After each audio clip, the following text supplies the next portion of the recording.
All right, everybody, welcome to the seminar today. The first speaker we have is Minna Arve. She's the mayor of Turku, and I warmly welcome her to the stage. Minna Arve, the stage is yours. Welcome. Thank you so much. Ladies and gentlemen, dear friends, regards from Turku. Well, we have had two exceptional and challenging years during which we have had to come accustomed to quick change and therefore rapid change of plans, like today. But we have also learned to adapt and do so also today by holding this event, the Grand Integration Debate, online. The theme of today's debate is not only an important topic, but also a prelude to the next Europe Forum, to be held in Turku for the 5th time next August. The Europe Forum Turku is an event for discussion around the future of Finland and the whole Europe. The event promotes open, science-based dialogue between citizens and policymakers. Seminars, panel discussions, question times, and civil dialogue provide a base for constructive dialogue about Europe and the meaning and development of the European Union. In 2022, the aim of the Europe Forum is to be even more international, providing a platform for discussion of the future of Europe on both national and international levels. Even though the Europe Forum is held during specific dates, the themes and discussions surrounding the topics of the forum from a year-round process. We are especially glad today that a member of the Europe Forum Turku Society, Eurooppalainen Suomi, European Finland, is together with the Embassy of Germany and France organizing this debate on integration. The debate concludes the campaign Direction for Europe, Euroopan suunta, which is part of the Conference of the Future of Europe, to which the Europe Forum has also recently presented a 20-page report. The report features the discussion that took place during the 3 days in Europe Forum in 2021. In the report, we take a stand on issues that do not have yet a clear solution, are controversial, and make finding a mutual path forward tricky. These questions include, among others, the rule of law, foreign and security policy, green and digital transition, EU strategy autonomy, and EU's economy in general. These themes are also present in the debates to be had today. I express my sincere thank you to Embassy of Germany and the Embassy of France for your active and valuable contribution to both the debate today and the Europe Forum.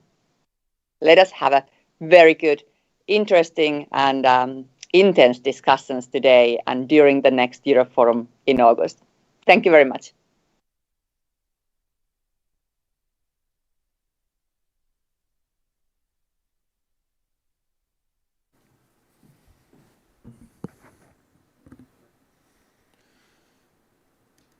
Ladies and gentlemen, I'm Ville Kaunisto, the chairman of European Movement Finland, and I'm here to give you a keynote speech.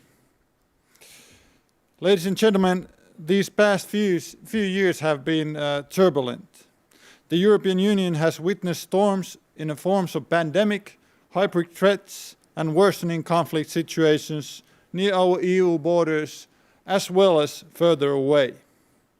The COVID pandemic is an obvious storm that we have had to weather for 2 years. The forecast has changed many times, and now we are about to face another COVID winter with worsening daily number of cases. The pandemic has not necessarily changed so many things, but rather exposed the looming division we have between people, within nations, and the whole world. Fellow Europeans, this summer we saw a breaking of a storm in Afghanistan where the removal of US troops led to a widespread panic at the airports and the Taliban taking back control in the country. The EU was unable to act with haste and coordination and ended up having to lean on the US to get our citizens evacuated.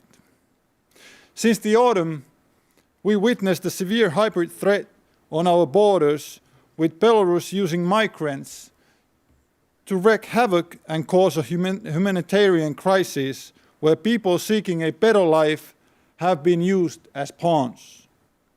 Hybrid threats, together with cyber attacks and disinformation, are becoming increasingly more common as they are easy and cheaper ways to disturb societies and create fault lines among the population. The difficulties and looming threat are likely to continue over winter's freezing months, as we look with concern to Ukraine and its borders, where Russia has been amassing its troops and making demands over NATO's eastern enlargement. It is thus safe to say that the weather has not been clear nor sunny. Yet, despite these stormy clouds and challenges, the EU has managed to weather through them rather well. Nonetheless, stronger European cooperation is needed to make sure that we keep sailing surely through the years to come. Especially in the field of common foreign and security policy, we see the increasing need for more cooperation, and steps have been taken in this direction with the leadership of France and Germany. Stronger European defense capabilities and security policy would help us to face many of the earlier mentioned challenges. With stronger and more independent foreign policy, the EU can better act in the areas that are important for our security, such as the southern neighborhood, which is likely to remain volatile.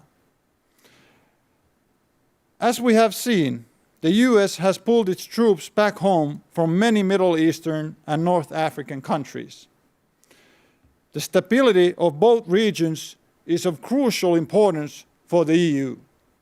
We need to be a strategically independent actor in areas that directly impact European interests. However, independence in this field does not mean that the role or importance of, for example, NATO would decrease. NATO is and will remain the core of defense policy for most of the EU members, a group which Finland does not part. European strategic independence is needed at the time when the US is likely to look more and more towards east to Asia. Thus, the EU needs to be able to shoulder more burdens as well as be sufficiently able to deter Russia, which will continue to challenge the EU with mixed methods and will keep on seeking ways to create division among the member states.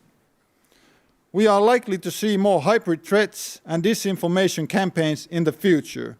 The EU has already taken steps towards eliminating hybrid threats with the establishment of European Centre of Excellence for Countering Hybrid Threats, located here in Helsinki.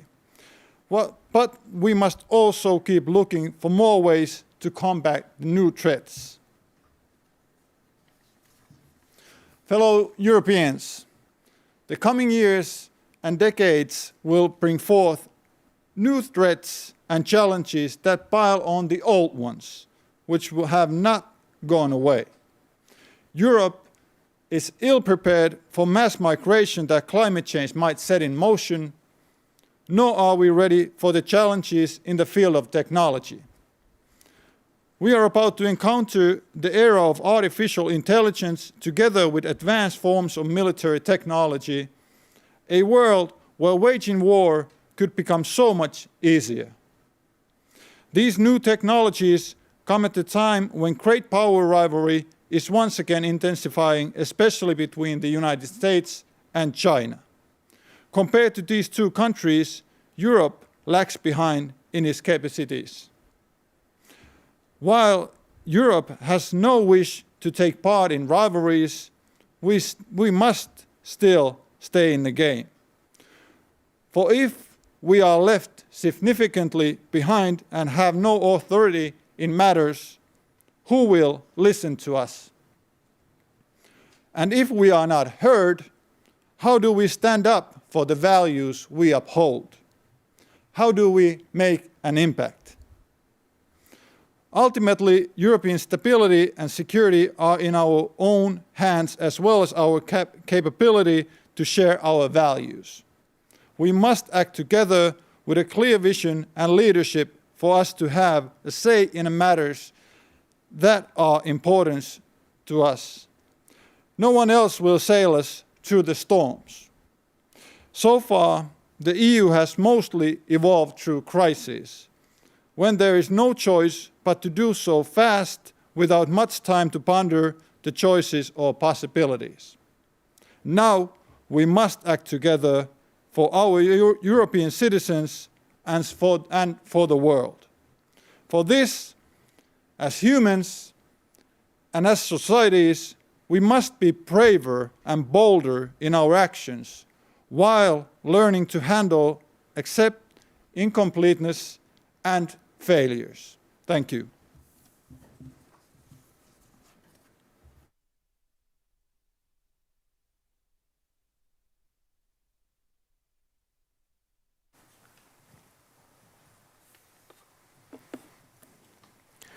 Thank you, Ville Kaunisto. The next keynote is a brief explanation of the history and present of European integration.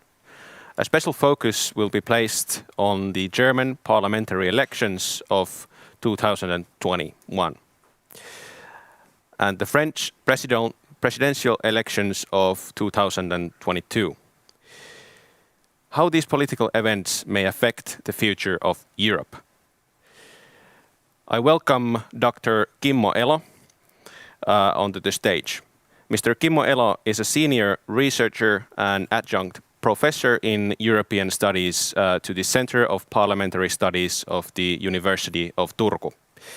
His areas of expertise include European integration, Germany and Europe, European policy networks, and transatlantic relations from the European perspective. Welcome, Kimmo Elo. The stage is yours. Thank you very much. I hope you can hear my voice well. I will share my presentation with you. I hope this is visible for you. So, ladies and gentlemen, dear friends and colleagues, first of all, I would like to thank the organizers of this Europe Direction seminar for the kind invitation. For a researcher of European integration, it is always an honor to have the possibility to share thoughts about the current state and the future of the EU with a wider interested audience. My short keynote today will construct a span from the past over the present to the future of European integration. According to my own analysis, the future of the EU is dependent on the political, ideological, but also financial revitalization of the Franco-German tandem as the most important motor of European integration. Both countries are indispensable for the recasting of the EU as a global actor in the 21st century. As a starter, I would like to at least partly encourage us to challenge the widespread understanding of European integration history as a series of crises. This crisis-led view has improved our understanding about how crises have emerged and resolved, but it has not, at least not to the same extent, improved our understanding about long-term consequences of crisis resolution and crisis management.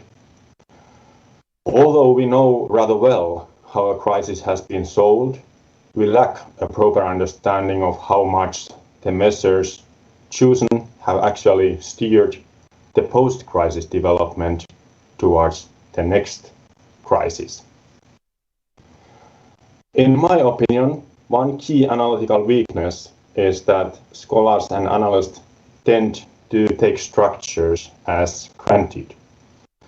It follows that actions of different agents, politicians, elites, or decision makers are understood as being constrained by the structure.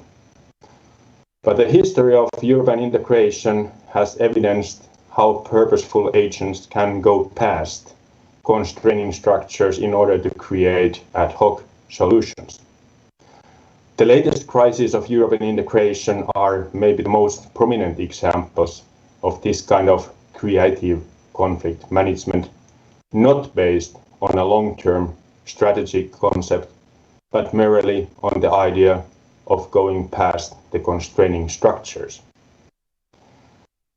Against this background, we should be worried about the conceptual strategic vacuum left behind by Angela Merkel, since this vacuum makes the growing gap between theory and reality very visible.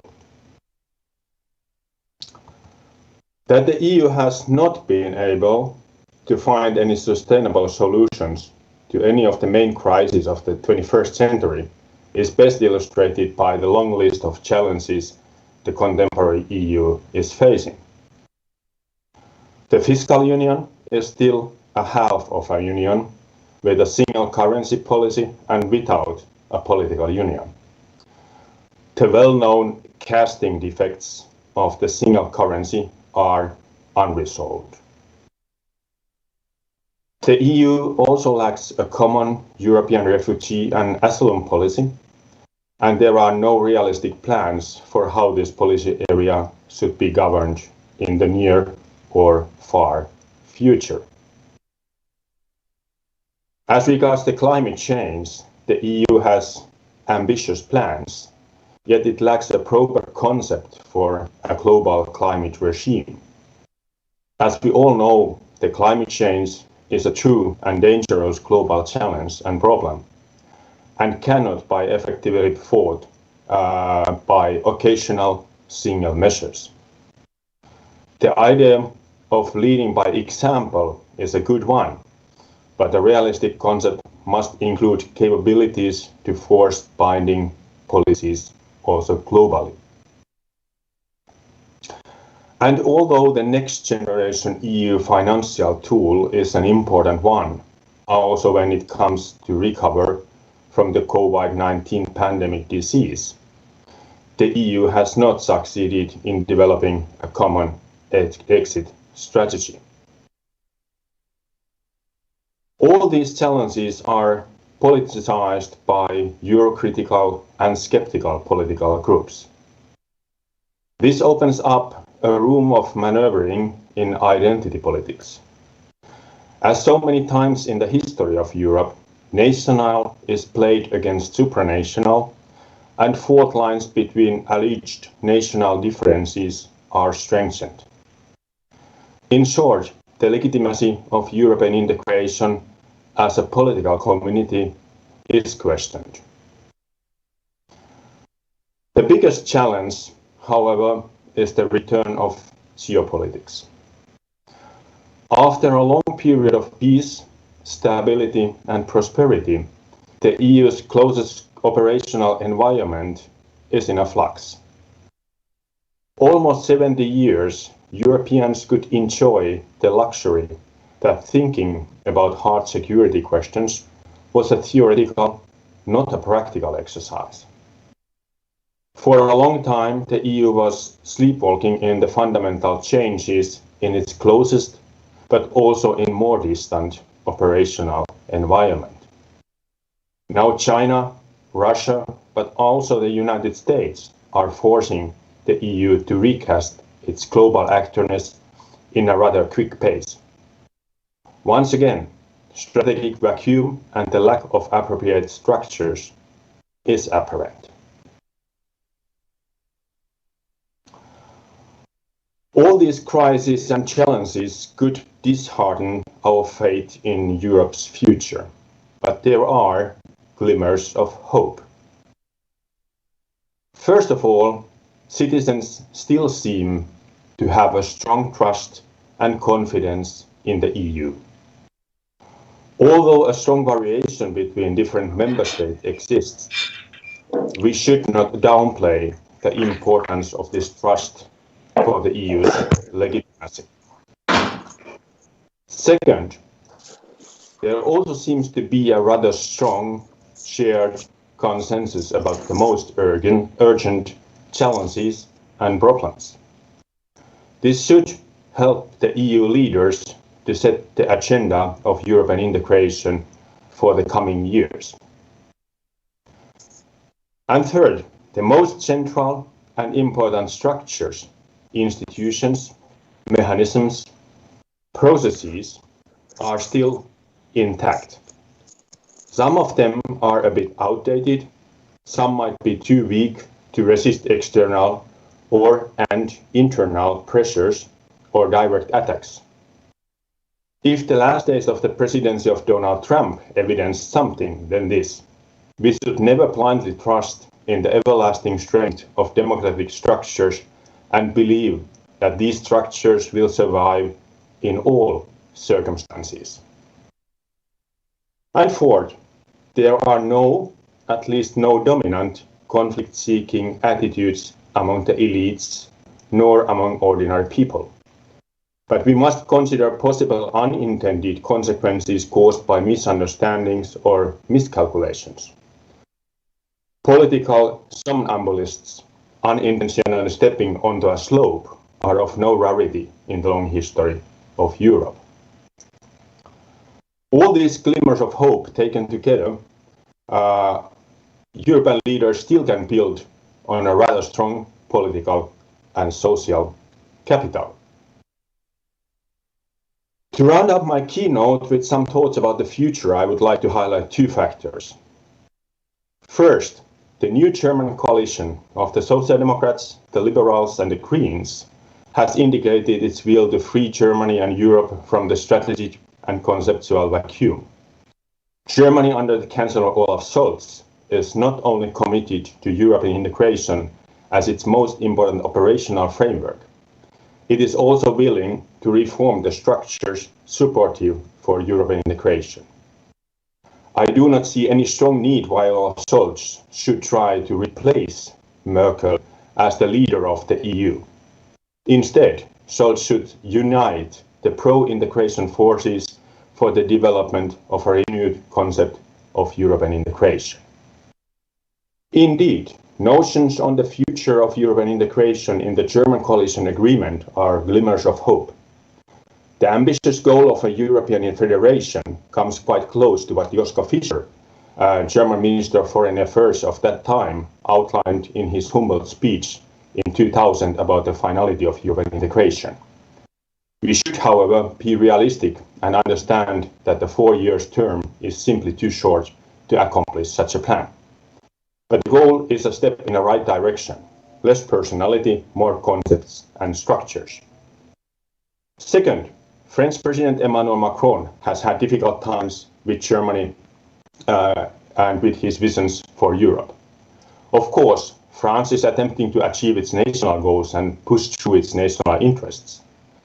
But so do all other member states as well. Although there cannot and should not be any return to the old checkbook politics of Germany, France and Germany are the indispensable partners for the future of European integration. Angela Merkel's answer to Emmanuel Macron's ideas was a pragmatic silence. As a result, the EU has not been developed, renewed or reformed.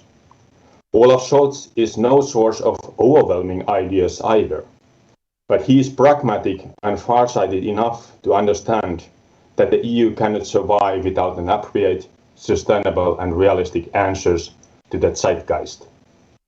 What remains to be seen is whether he is farsighted enough to understand that structures matter more than personalities, that the EU needs structures enabling actions and being strong enough to protect its democratic core against internal and external threats. Structures, as scientific research has evidenced, are much longer lasting than individuals. None of the biggest challenges of the EU is facing can be solved by a single member state by going it alone or by short-sighted thinking.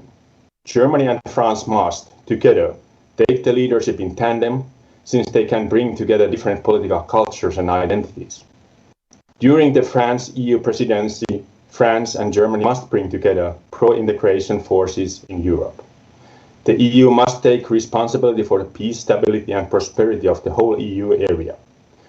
It must be capable of protecting itself against internal and external economic, geopolitical or even security threats. This pro-integration coalition led by France and Germany must be visionary and courageous enough to exploit the existing social and political capital in order to offer possible futures the citizens of Europe can identify themselves with. We should not back off in front of words like federation, republic, or constitutional democracy. European leaders should explain to citizens why profound reforms are needed to make Europe a sustainable, self-esteeming, and resilient global power. This undoubtedly is one of the great construction sites waiting for Angela Merkel's successor, as Merkel herself recently described her legacy. With these words and thoughts, I would like to thank you for your interest and attention. I look forward to lively and inspiring discussions today. Thank you very much.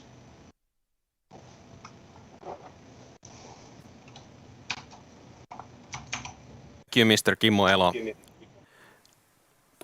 The third keynote is a federalist point of view. President Risto Rajala argues on behalf of the federalist point of view. Why do we need more Europe in this union and more union in this union? Mr. Risto Rajala works as a parliamentary assistant for MP Ruth Sjöblom for the parliamentary group of National Coalition Party. He has a master's degree in political science from the University of Helsinki. Risto Rajala has been the president of JEF Finland since 2021. I welcome Risto Rajala on the stage.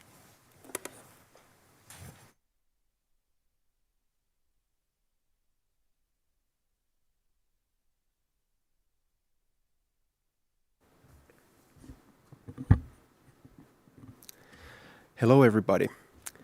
First of all, I would like to thank the European Movement Finland and the German Embassy for this opportunity to make my case for stronger, more democratic and integrated Europe. Climate change and the sixth mass extinction threaten the future of our planet. Global cooperation is in shambles and international relations are defined by geopolitical rivalries and increasing tensions. At the same time, our most important values, liberal democracy, human rights, and rule of law are challenged around the world, but also in Europe and in Finland. If these crises are not properly answered, the youth and the future generations suffer the consequences. The European Union was established to bring peace and prosperity to a continent that was ravaged by the most destructive war in history. The Union has been a great success for Europeans, a continuous source of unprecedented peace, wealth and influence. The EU is a unique democratic system and a channel to solve our most difficult problems. The EU can truly change the world and affect our future. It is one of the largest economies in the world and wields significant economic influence. Thanks to its sheer size, the EU is able to create standards and laws that are abided also in other parts of the world. We, as Europeans, have the possibility to steer the EU to a direction that we prefer. Through European and national elections, we elect the people who make the decisions in one of the largest and most integrated economies in the world. Despite its undeniable success, the Union often falls short of its expectations.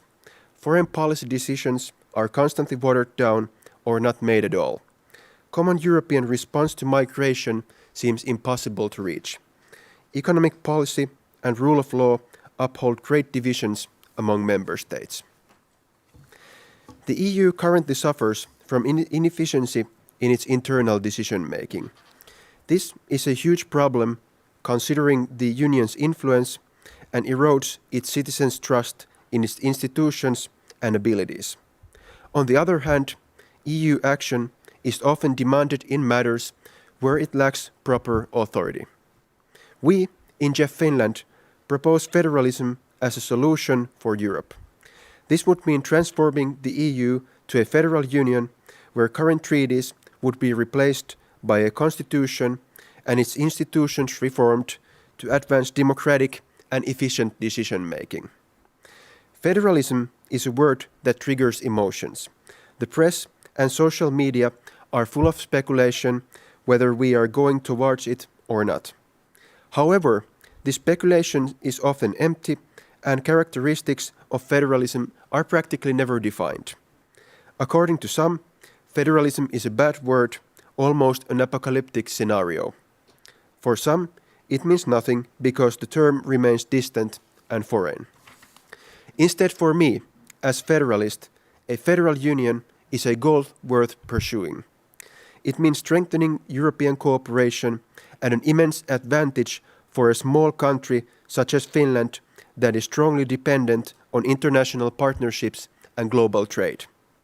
In a federal union, the decision-making happens in a level where it is most democratic and efficient, let it be the EU, member state, region, or city. The role of nations would remain significant. National identities, flags, and national sports teams would still exist. The core function of the federal union would be dispersing the power to different levels. Most of budgetary and legislative power would still remain in the hands of member states.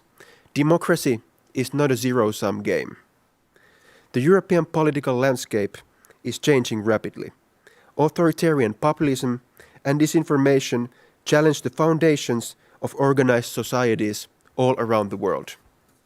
On the other hand, at least to me, it seems that the value of European integration is understood more widely thanks to these enormous global challenges that need to be answered. This might be the dawn of federalism. The new German government has declared itself to be pursuing changes to foundational treaties of the European Union and advancing federal EU. Of course, the actual policies shall define the final outcome. The Conference of the Future of Europe is still going on.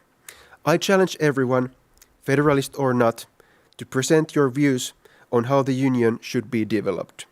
The EU is our best chance to change the world. Let's take this opportunity. Thank you.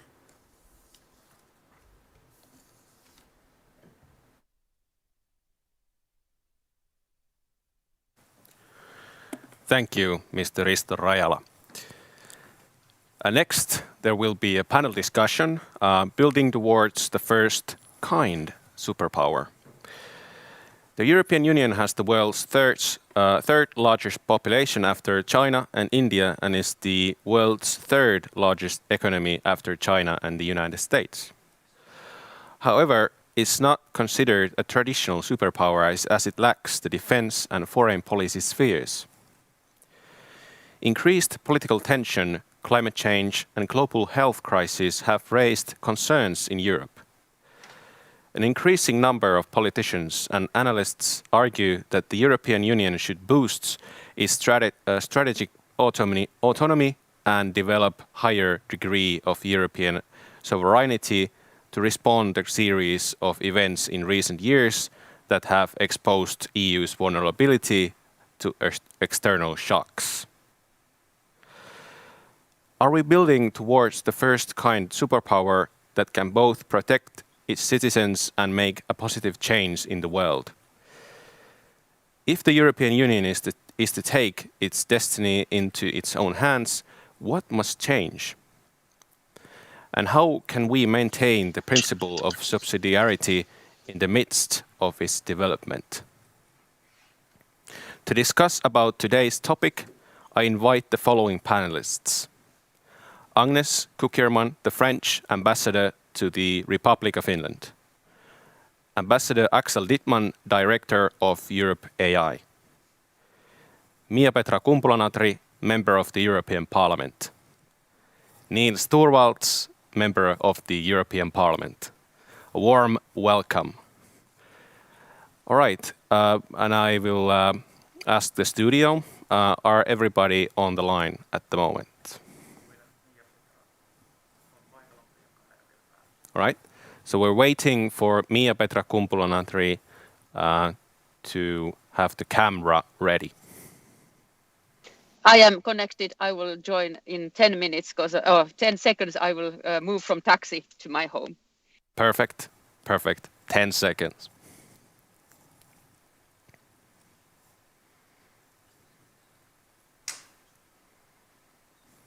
And as we can see, we are living in busy times all over the Europe. So it's in Finland. We have the voting going on about the budget, and we have busy times in European Parliament as well, and of course in France and Germany as well.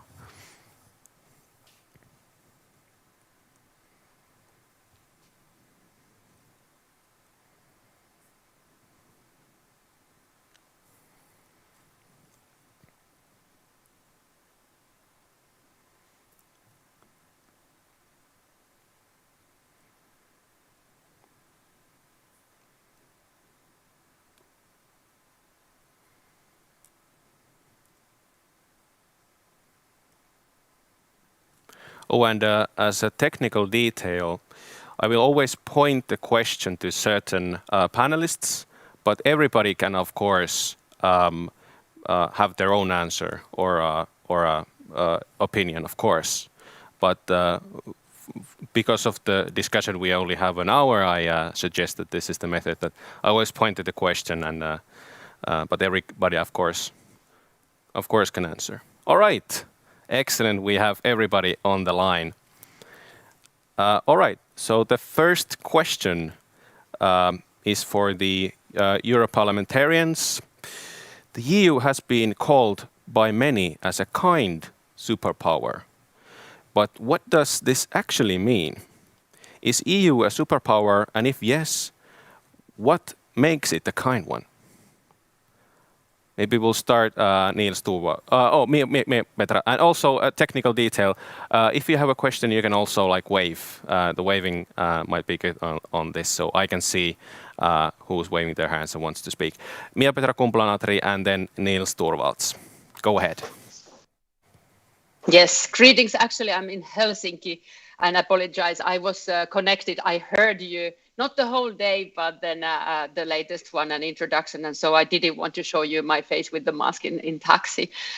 Greetings to European Movement, which is dear to me. I introduce myself as a second-term member of Parliament, but also the former chair of the European Movement. And they are just getting better, I must say, during the decades, and more brave to take up these sometimes not so much discussed issues in Finland, and appreciate that. And also the companion I have here.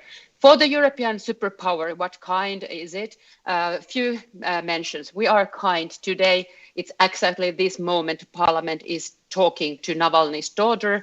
So we are good, we are kind. We want to give power to citizens, give power to people, and respect democracy. And with these values, we are active in the world. But then also the traditional division that are you superpower is considered more on your ceasefire power. And then we are not. We are many power countries together. If we count it together, it's much more broad than what is it as now split in the several armies whatsoever. But then on the third aspect, I think what makes us strong is that we are an economic power with the internal markets, with capacity to lead with the legislation. Even we only can legislate our internal markets, we can say that this is the kind of cars we want. This is the kind of privacy protection for the digital solutions we want, and so on and so on. So we do have a legislative way to be a power that will change the world for the better, respecting privacy, making the globe a livable one. So this kind of Brussels effect is a valid argument to make us strong. And being strong in economics, we need to be leader in the research, and there's a lot we're doing on that. So these are some aspects where I would say, yes, we are kind a superpower. What about Niels Torvalds? Is the EU a superpower, and if yes, what makes it a kind one? Well, hello from Strasbourg this time. And in a discussion like this, I think I take my old hat as a foreign journalist on my head, because I'm not much for small talk, and therefore I would answer fairly bluntly, not to say brutally, that Europe has, or the EU has been a harmless superpower. because you can't be a superpower if you don't have all the equipment you need to impose your will. And we saw in different conflicts in the very neighborhood of Europe that we weren't able to influence very much what Vladimir Putin did in Ukraine. We didn't manage to do almost anything in Afghanistan. So when we look at the foreign policy history for the last few years, we see that when it comes to the real and hard issues, we are slightly on the sidelines. And to remedy those issues is probably not done very easily and not in seconds flat. So if we are going to be something more than a harmless superpower, we have a long way to go. And this long way will be then accompanied by, if you go through the latest literature about what's going on in the long development of modernity, there is a very interesting German discussion going on about late modernity, where we are becoming more or less collective, less depending on the big parties, less depending on class or background, where we are becoming more individualistic, where probably all parts of civil society is for due reason breaking up. And therefore I think we have not just sort of the challenges on the global scene before us. We have also lots of challenges when we look what's going to happen in late modernity. Because when you see look at the different member states, some of them are still in a development stage where sort of the industrial modernity is the defining stage, and then we have the more advanced member states, the Nordics, the Germans, the French, going in a direction which is something very new and will impose a lot of challenges on us. So I think I end by, not to be too provocative at this time, by this comment. Thank you. Thank you. I will proceed to next question. This is for France. France has placed increasing weight on defense and foreign policy and achieving strategic autonomy. What can be expected from France during its coming presidency of the Council of Europe? And Agnes would be the one who I would direct the question first. Thank you. If I may just comment on the first question on superpowers. Having looked at what the characteristic of a superpower, we can say that Europe has some aspects of a superpower, because we have a strong population, well educated. We have a soft power because we have a cultural influence worldwide. We have a very strong economy, such as said before, and with a capacity on having the future techniques enhanced. But what we are lacking is the strength, the strong diplomacy, and a strong military power. And that leads me to, in fact, the second question you were asking me, is that what do we do in the field of defense and foreign policy? I think, if I may say that we have been known for a few years now to fight for strategic autonomy or sovereignty of Europe. which, by the way, is not totally only focusing on security and defense, but also it has a much larger compass reaching on economy, ecological, migration, educational challenges. But coming back to defense and foreign, we have been very ambitious on that topic for a few years already, and I think we have done progresses, real ones. Maybe not enough to be a strong superpower, but nevertheless quite impressive.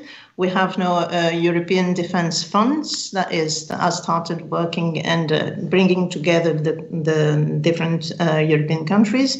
We have a structured cooperation, and we have some common programs of armaments. We now need to get to a more operational phase, and that's what we are doing just now, because I think it's tomorrow.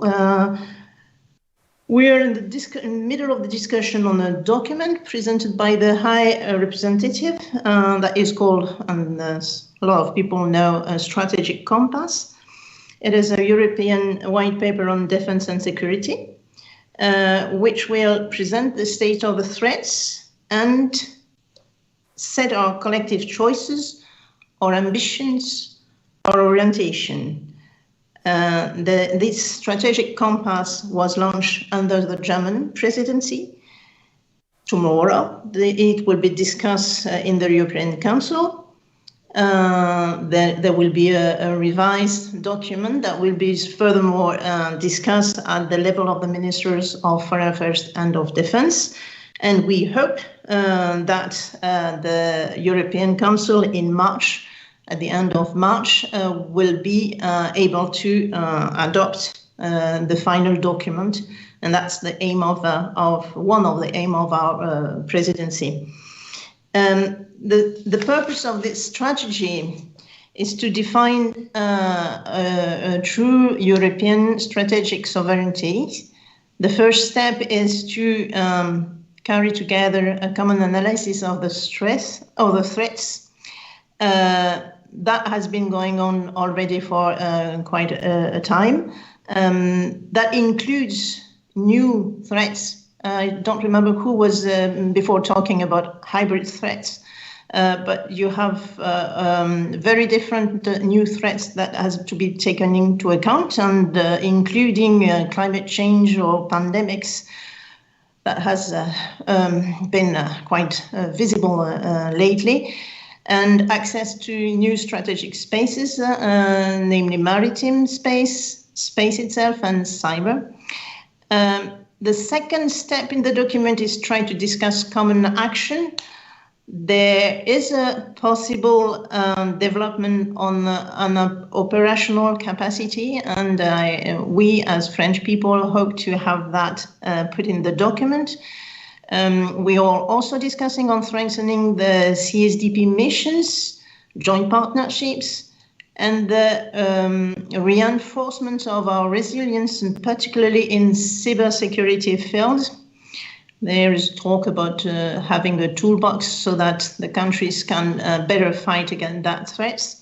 And we are defining our organization in the new areas of conflicts. Last but not least, strengthening of the European defense industry.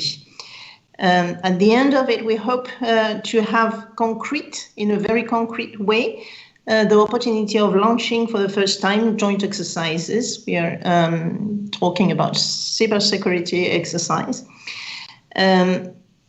If the European Council in March adopt, it will make it possible to act on this compass and to maybe prepare a common position with a view of the NATO June summit in Madrid. On the foreign policy side, the priority is to try to work on the stability and prosperity of our neighborhood. because there is no sovereign Europe if we don't decide as Europeans to have our strategy or agenda as far as our neighborhood is concerned. I would like to mention here 2 geographical areas that are focused on during the French presidency. The first one won't surprise you, it's Africa. That as priority for a long time for France, because we deeply believe that the relationship between Africa and Europe will be structuring in all respects for peace around the Mediterranean, for peace and prosperity for Europe as well as for Africa. We will organize in February, the 17th and 18th of February, summit in Brussels between the African Union and the EU. And we'll hope to, during that time, have a deep discussion to reform the relation between us on different topics. The first one would be having a new economic and financial deal with Africa, because the needs for investing are very high, and Europe has to take that into account. The second axis would be touching education, health, and climate. All those topics, education, we have done a lot on that, but we should go on because it's the core of a lot of topics. Health, the COVID pandemic has shown that we need to work with Africa to have them build their own capacity to produce vaccine, for example, and climate, because climate and energy transition is of high importance for Africa, and then we have to take our part in that also. The third axe will be a security partnership between Africa and Europe. We know that the heads of state have to face the rise of terrorism in the continent, and the summit will be time to discuss what would be the best cooperation on that topic between Europe and Africa. And the fourth, but very high topic also, will be on migration, discussion on chosen migration, but also on how to better organize and fight against the exploitation of migrants by smugglers. The second region that will be our priority will concern our neighborhood in the Balkans. We will organize in June a conference on the Western Balkans because we think that Balkans are at the heart of Europe, better than just a neighbor. And we see that the difficulties are growing there. So we must have a policy of re-engagement, but also of investments to help the economic integration of the region and to develop human exchanges. But we need to also tackle the questions of minorities and fight against manipulations, interference from outside powers that try to destabilize the region, and through the region, Europe itself. All right. I have a follow-up question, actually. Yeah. To all of the panelists, how do EU institutions see France's ambitions, and do they welcome these initiatives, or is there a disagreement in some areas? Niels waves hand, so Niels, go ahead. Well, I give a very short answer. I think there is an understanding of what France is doing, but at the same time, I think everybody also in his or her backhead have a thought that this sounds very de Gaullistisch, because the army question was raised already in the 50s, and it's a standard question in French policies. But and therefore we would like to understand the French initiative as something which goes hand in hand with NATO because we don't have the strength to build different systems. So, and I think what Agnes actually hinted at in her introduction was very much in that direction. So, if we go hand in hand, NATO and Europe in that direction, then I think we are on a path which is good and doable, and I think the majority of the parliamentarians will be very much for it. Thank you. Mia-Petra, go ahead. Short reaction to Niels is the party fellow to Macron, so also I'm admire even from the different party to, if I have to choose the side, what will be the future leadership in France. Yes, I do welcome someone who's active and inclusively taking and developing Europe. That is necessary. So on that sense, I think it's very good to have the stronger French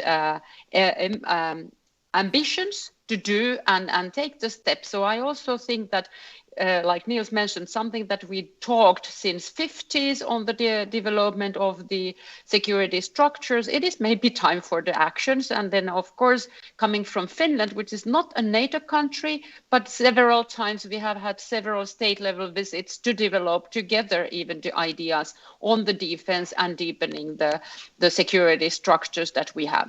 Yes, it will be step by step, of course, as we know, but then also audience, the citizens do not want to see more exercises that you have some troops and when they are in need, you cannot use them. Even you say on the paper that we have had these troops for 5 years and then everybody having a leadership or the PA on stands to go if needed. And then when needed, the answer is we don't have anything to do, not a single European structure to help Afghanistan crisis with our own people there. And also this has to be taken as a motivation to us institution levels. So I welcome a lot what the Madam Ambassador said here and also what von der Leyen promised, that there will be a paper with a European compass to show somewhere and now to take the lead and the direction that this compass for the defense and security will lead us to. And then also what mentioned that how it goes hand in hand with the NATO development papers. That was already mentioned by the von der Leyen speech, and I think there was applause from the Parliament on that. So I think Parliament will not be the institution to say no. It's more if the member states can find each other on these issues. Parliament is for the coherent Europe, and we can be more secure when we are more coherent in our actions, internally and externally. The next question I will direct to Germany. The recent German parliamentary elections saw a new coalition coming to rule Germany. We have already witnessed a turn in German EU policy, for example, by placing further emphasis on integration. What part does defense and foreign policy play in all of this? Axel Dittmann. Many thanks, and thank you very much for inviting me to be part in this discussion. I regret really very much that it has to be in the digital area. It would have been really great to have a real meeting, but nevertheless, I'm very happy to be able to be part of this discussion. And I'd like to go straight into your question. And I would say that you can, if you have a look at our coalition agreement, and I think quite a lot of people in Europe have taken a closer look at it, you can see that it's very pro-European, places a strong emphasis on European integration. But at the same time, I would say it is also, there's a lot of continuity, because if you look at the way the last government has approached EU issues, I think it's always been a very strong emphasis. So I would say you can expect a continuing strong engagement in Europe. and a lot of emphasis, but I wouldn't say that it's kind of a shift or like a new approach. So I think we are very much continuing our strong engagement. If we look at and one element which we would like, for example, to use to have a real discussion also is the Conference on the Future of Europe, which is ongoing now, which has had a slow start, I would say, but is now hopefully entering a more operational area, and this is something where we would also like to engage strongly. Now, if you look at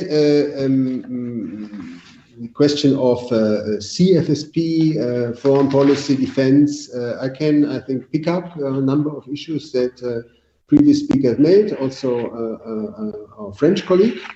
I think we are working very closely together on these issues. As Ambassador mentioned, the strategic compass is something where we've been working closely together, which was started during our presidency.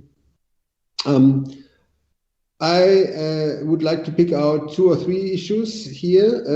One is on the CFSP. Also, there I would like to agree to strengthen diplomacy. If you look at the coalition agreement, we, for example, say issues like that we would like to change the name, go for calling the High Representative, European Foreign Minister, the EAS, Foreign Service. I think these things also matter. It shows that we mean it.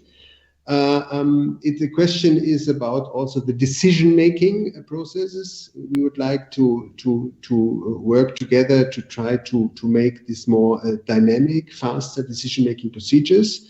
If you look at the coalition agreement, it also talks about the question of QMV.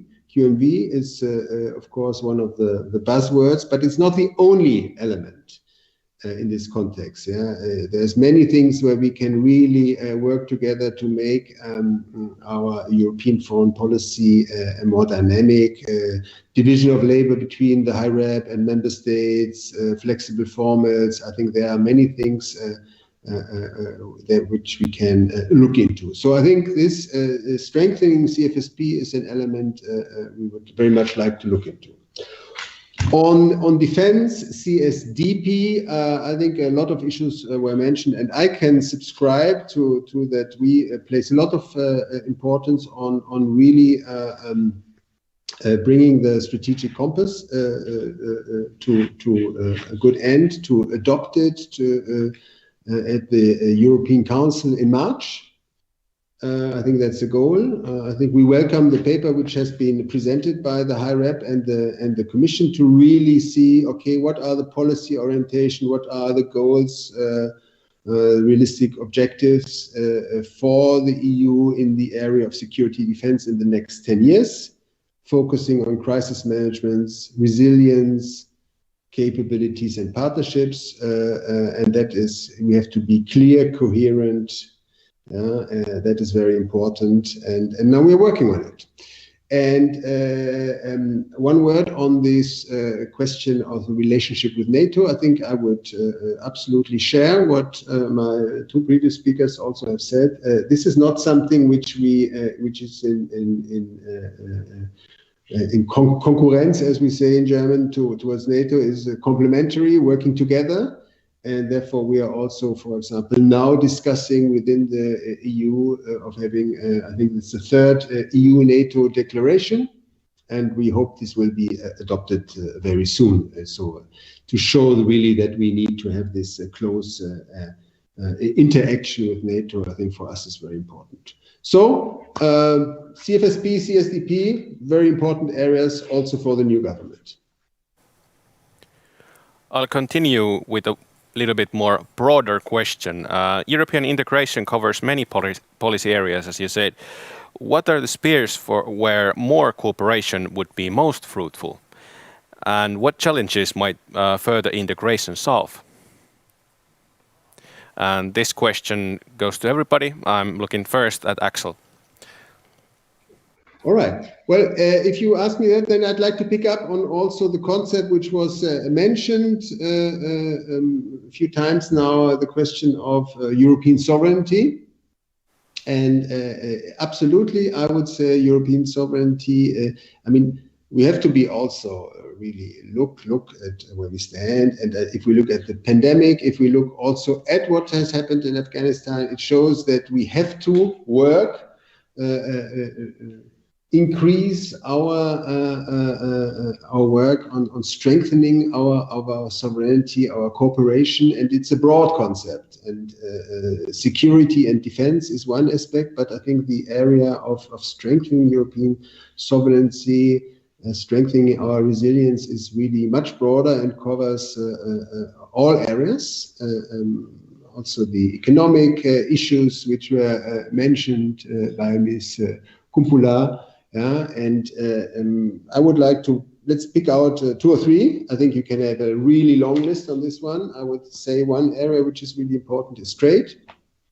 Also, if you look at the foreign policy aspect of it, it's important that we strengthen also our resilience. We have a number of important projects on the table.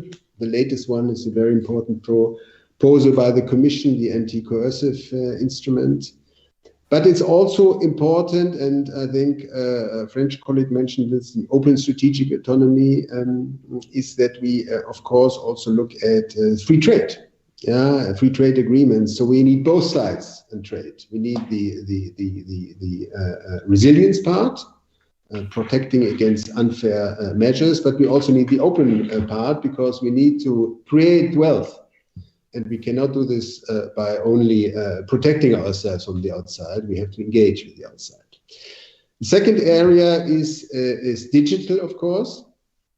I heard this, the Brussels effect, the EU as a standard setter, norm setting, very important. And I think we are on a good track with our work on these 2 key legislative proposals, Digital Services Act, Digital Markets Act, which I think will be, I don't want to intrude in the French presidency planning, but I think will be important element, and I can say that we will, of course, strongly support you in all your endeavors here.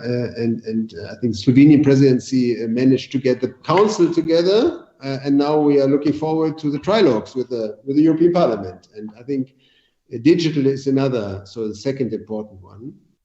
And then if we look also at the pandemic and so on, I think the resilience, the supply chains, I think that's another very important element. And we have to not only look at health, but also at future-oriented technologies where we have to really develop our capabilities.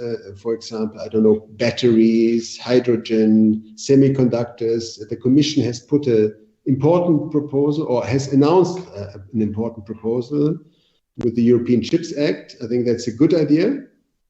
Looking at the whole value chain, of course, we will have to see the details, but I think it shows that on all the different dimensions of European sovereignty, there's quite a lot we have done, but there's much more that we can address. Important projects are on the table, and we will support very much the French presidency in developing the different dimensions here. What about other panelists? Is there any new views to this question? All right, so Agnes was first and then Niels. Agnes, go ahead. Thank you. Just one reaction on NATO. Obviously, I share the position of everyone. There is no concurrence between EU and NATO. We have a common goal. I think we have a common analysis of threats, and we need to coordinate the actions of the two structures and be more effective that way. And as Margarita Kumpula said, the Afghanistan example has shown that we have progress to do on that side. And I hope we'll have a good discussion during the French presidency. For the topic of better integration, I totally agree with my German colleague, and we are on the topics that he has chosen, and particularly on digital services. We were very active on those two documents that have progressed during the Slovenian presidency, and we hope that we will go to the end on those two. We really need to have a better protection and better functioning of the digital services, because they are at the key of the future technologies and all the innovation we have. And if I may say that our presidency is hoping to have a summit at the beginning of March that will be called EU 2030, and the aim is to discuss all the future innovations, priorities given to new fields on energy, on industrial prospects. And that is, to me, the best way to show the need of integration of European, because on those new technology and new industry, we need to be together to succeed. And all the new programs that have been decided on batteries, on hydrogen, show the way on that point. Niels Torvalds, go ahead. Thank you. Well, first of all, what was said about the Koalitionsvertrag, I have it here on my table. I think I read some part of it almost every day. Why? Because I think it actually is going to change the dynamics in the European triangle, and that's of course interesting, and I see it in my everyday work. I am rapporteur for a RED 2+ file, or part of it, and two of the shadows are from Germany, earlier with a very oppositional view on it, and all of a sudden they are bound by the paper I just showed you. So even inside the European Parliament, you would see change dynamics, not to speak about the Council. But I think we have some severe problems of how to go forward, because if we are building something which is more federal than the federal solution we have for the moment, then we need to solve some of the intricate questions. The subsidiarity doesn't work for the moment being in the European Union. Proportionality is, I think, a very interesting concept. So we have to go back to the drawing board at some stage and have the discussion the United States had some 100 years ago about state rights inside a federal structure. And that will not be an easy discussion to have, because it's complicated for many reasons. And some member states and some segments inside the member states aren't probably too ready to go in that direction. And in this respect, the conference on the future of Europe has so far been, I'm sorry to say, more or less a dead horse to ride on, and that's very problematic. Thank you. Mia-Petra, go ahead. I do not have much to act, but there also react that all the topics raised in here, they are something that we are needed. I especially loved the Axel's point on the trade, because that is still where the power comes, that we do have an opportunity to open trade.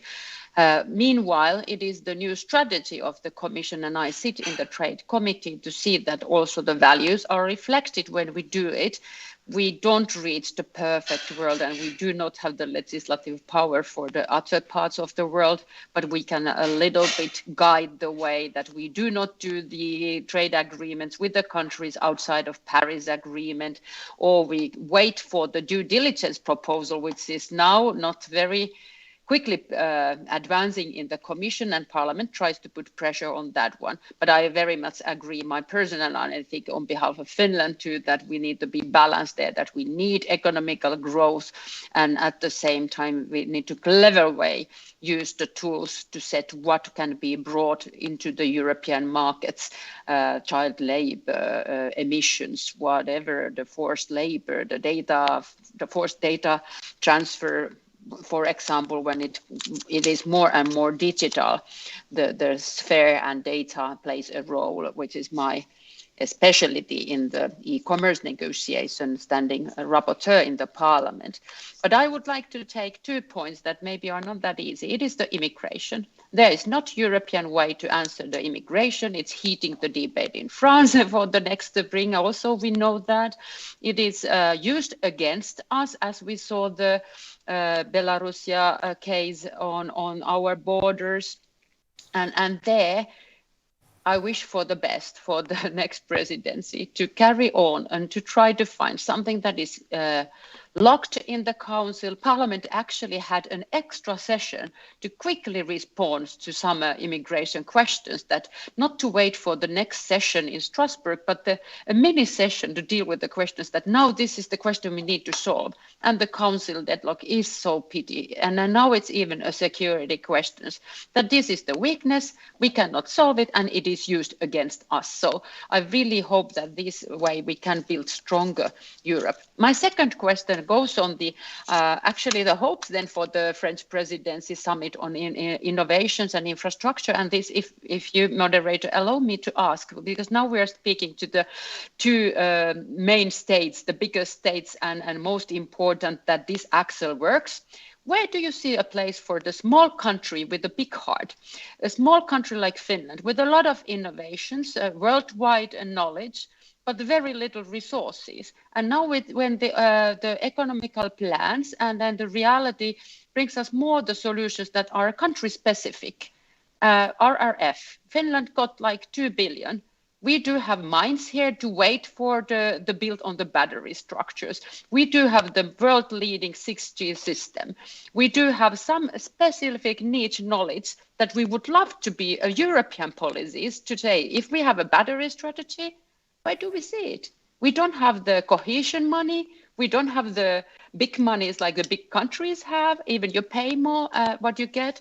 So how to make the best knowledge of Europe to be taking on board, if it's not anymore just a big Horizon Europe that then everybody can apply and you can take the best solution, but now it's more that every country do their own and then we just give them the title. I try to exaggerate a little bit to get some thoughts for how would you as big countries put the innovations from the small countries still be on board of the European strategical thinking of where are we strong and how can we all take the leadership on the specific niches that we can so that is a European innovations, a European ecosystem, not so that it is the French ecosystem in Europe or German ecosystem in Europe and the split into the countries. So if we talk about the European way, a European strength, and as the federal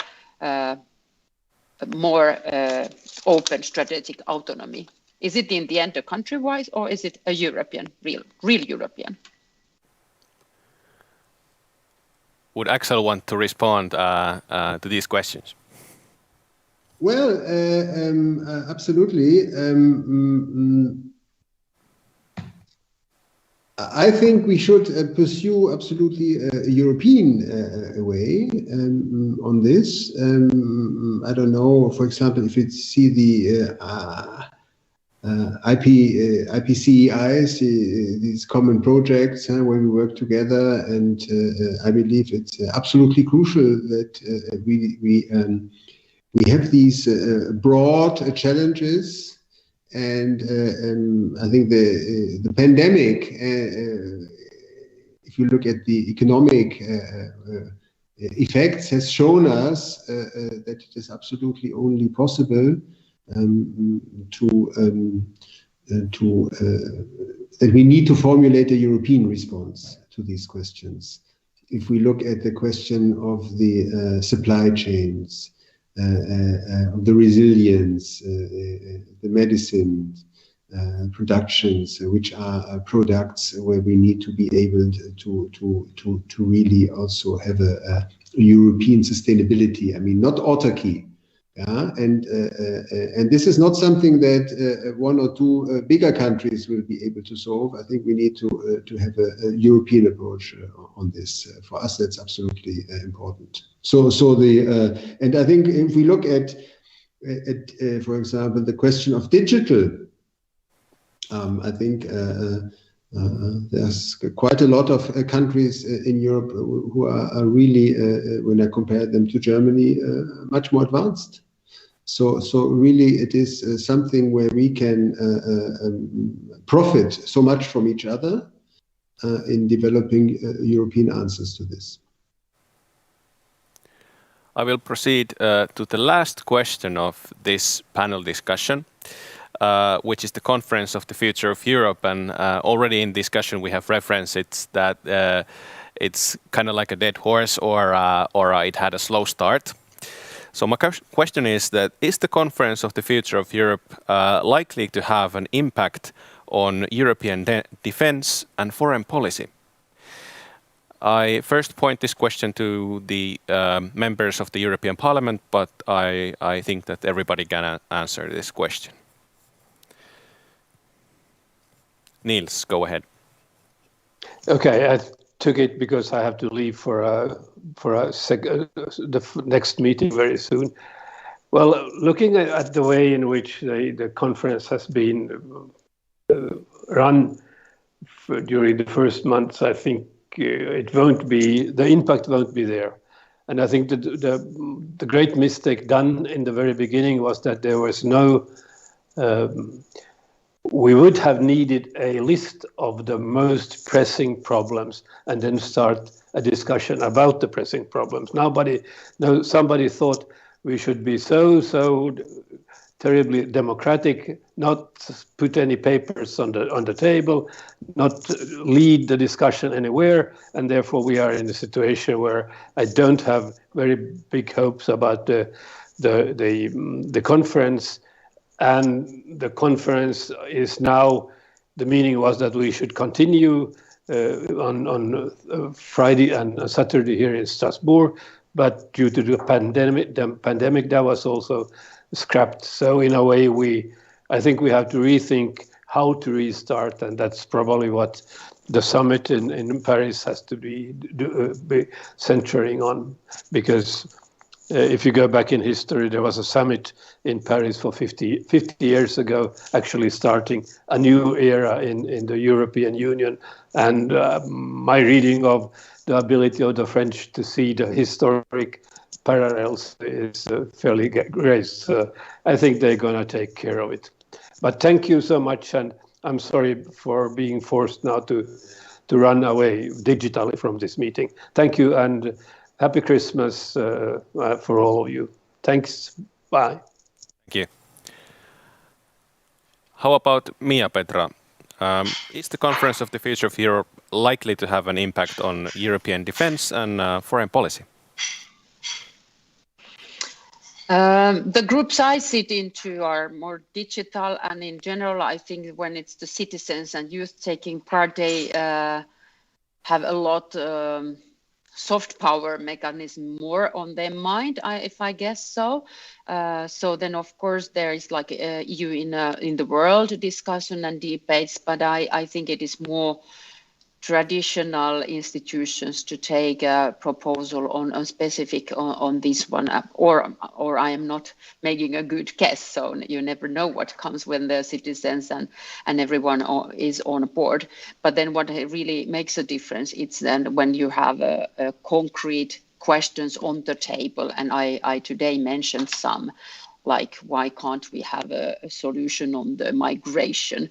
Only solving the kind of defense forces and not kind of weaknesses that we do have. That's also not very balanced way.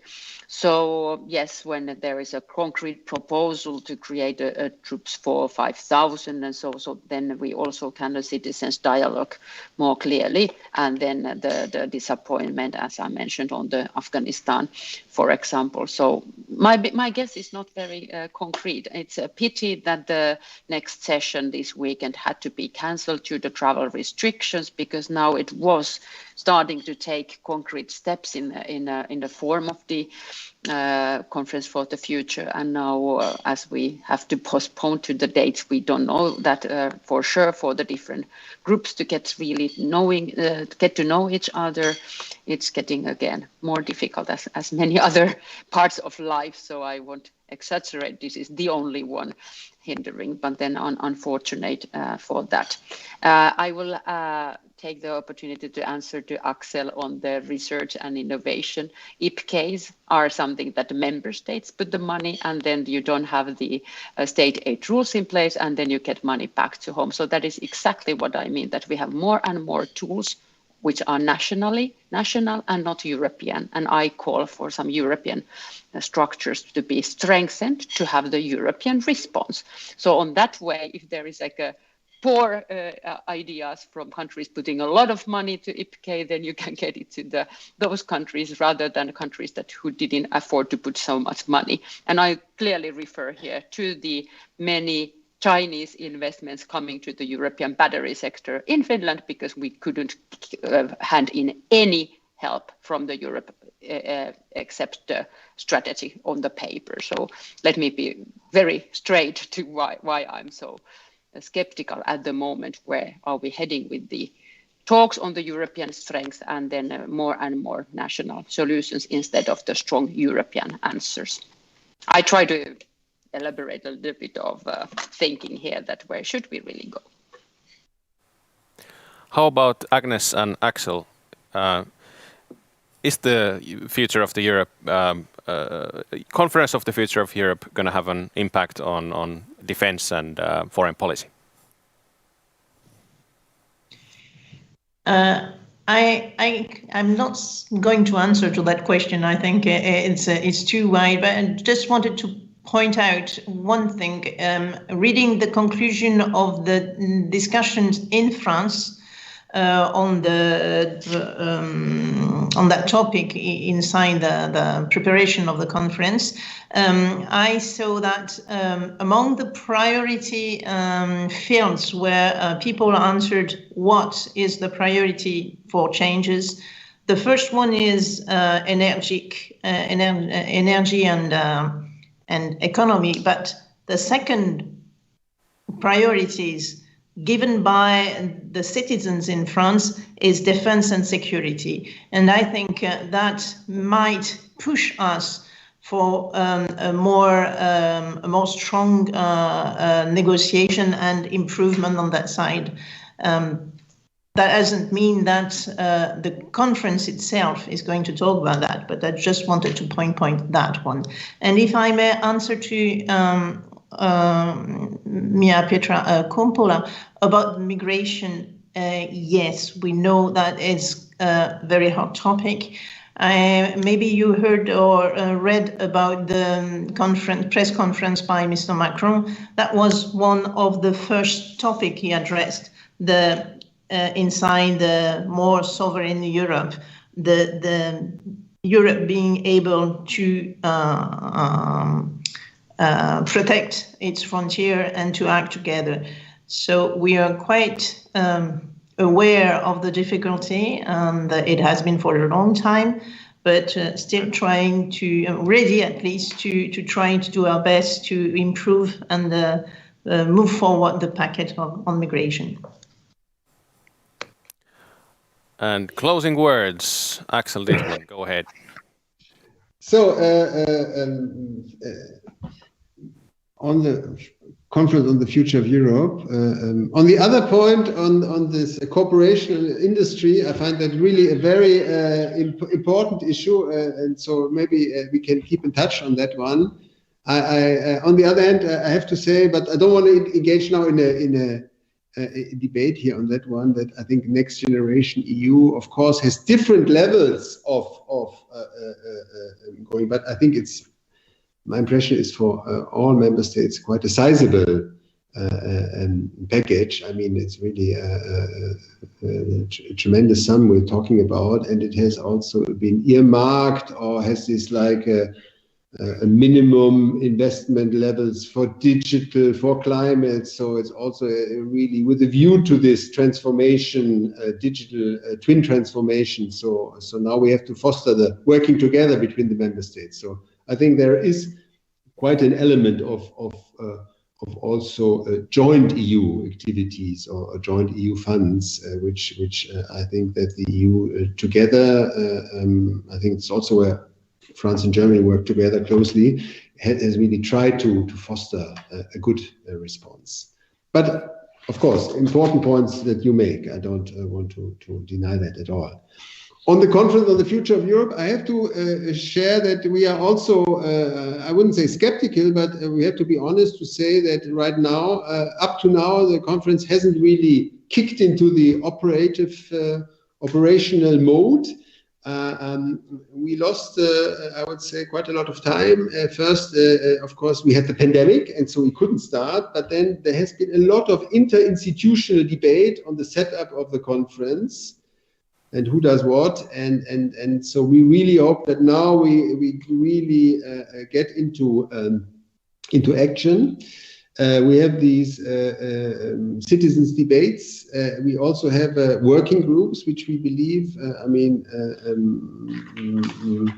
Niels Torvalds is not there now, but I think this answers a bit the question that we also have these next to the citizens debate, the working group where we come together, the different representatives in the conference and the citizens. And so we hope that we will be able to produce good results. I cannot now predict how far we will go in the area of foreign policy. There is a working group on Europe in the world. So I think we are looking forward to seeing also proposals in that areas, which we then can take up in the next phase, which is also foreseen in the joint declaration. And I can only say we will, on the basis of our coalition agreement, engage strongly also in that part. Thank you for all the panelists and for excellent discussion. Right now we're going to have a small break, and we are going to continue our program at 15:00.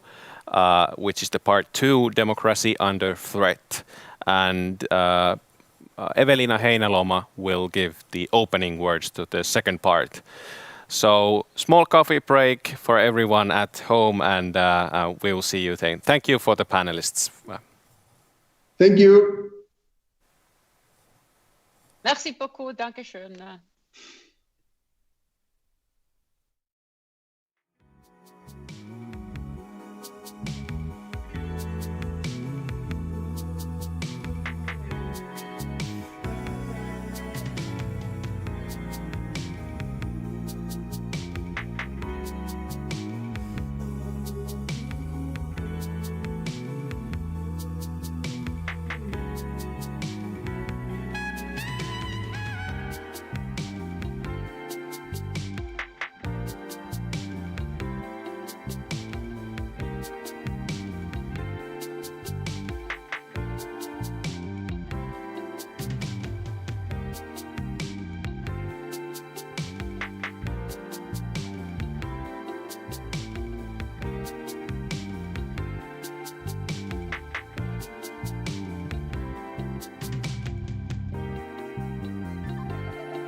Welcome back to the seminar and part 2, Democracy Under Threat. Next, opening words will give MP Eveliina Heinäluoma. She will talk about deciding Europe's direction. Eveliina Heinäluoma is also a Vice President of European Movement Finland. Ms. Eveliina Heinäluoma is a Member of Parliament from the Social Democratic Parliamentary Group. She was first elected as an MP in 2019 and she is a member of the Grand Committee, Finance Committee of the Finnish delegation of the Nordic Council. Eveliina Heinäluoma has been the Vice President of European Movement Finland since 2020. And now I welcome Eveliina Heinäluoma. The stage is yours. Thank you, Jesse. Deciding Europe's future. When we think about the future of the EU, we must first look to the past. The European Union was established after the horrific experiences of World War II. The guiding principle was that future generations would no longer have to suffer the horrors of wars. Cross-border cooperation was seen as a way to ease confrontation and strengthen trust. The EU is a peace project at its heart. The EU has been also an economic project from the start. Today, the European single market has made the everyday life of European businesses and consumers easier. In addition to economic growth, the importance of the EU in other policy areas, such as environmental and social rights, must not be forgotten. For us Finns, the Union has also been an important security community from the beginning. Democracy, rule of law, and human rights. These are the common fundamental values of our European family, which lay the base for mutual trust. However, for the Union to be able to speak credibly on their behalf, it must itself comply with them. During Finland's EU presidency, contrary to all domestic skeptics, a small country showed how it can leave a big mark on the protection of value-based union. Now, for the first time, respect for the rule of law has been linked to the disbursement of EU funds. This conditionality regulation aims at protecting sound financial management of the EU budget. But it also proves how the core values of the Union are something that require work and commitment from all members of the Union.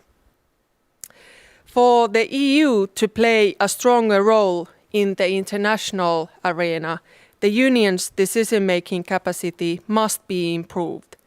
That is why Finland is in favor of strengthening qualified majority voting in foreign policy matters. It would strengthen the credibility of EU action both in our neighbourhood and beyond. The pandemic has posed and continues to pose a major economic challenge for the member states. But it has also provided us with a chance to draft visions for a more resilient EU. One of the biggest tasks for the EU in the near future will be reforming the fiscal framework of the Union. Stability of the EU and the euro area lays the base for our well-being and stability. Our future must be anchored on a more sustainable and greener path. It is important that even amid the crisis, the member states commit themselves to responsible economic management. A just and economically stable transition guarantees that reforms for greener Europe will be sustainable. At the same time, we must value the subsidiarity principle. Only those issues should be delegated from the member states to the EU which bring true added value, such as climate actions, trade policy, and single market rules. The path towards prosperous Europe will be paved with even more complex tasks in the future. Therefore, we must continue fostering our commitment to shared values and goals. For the EU was built on the trust for a better tomorrow. The very same idea is as strong today as it was then. Thank you.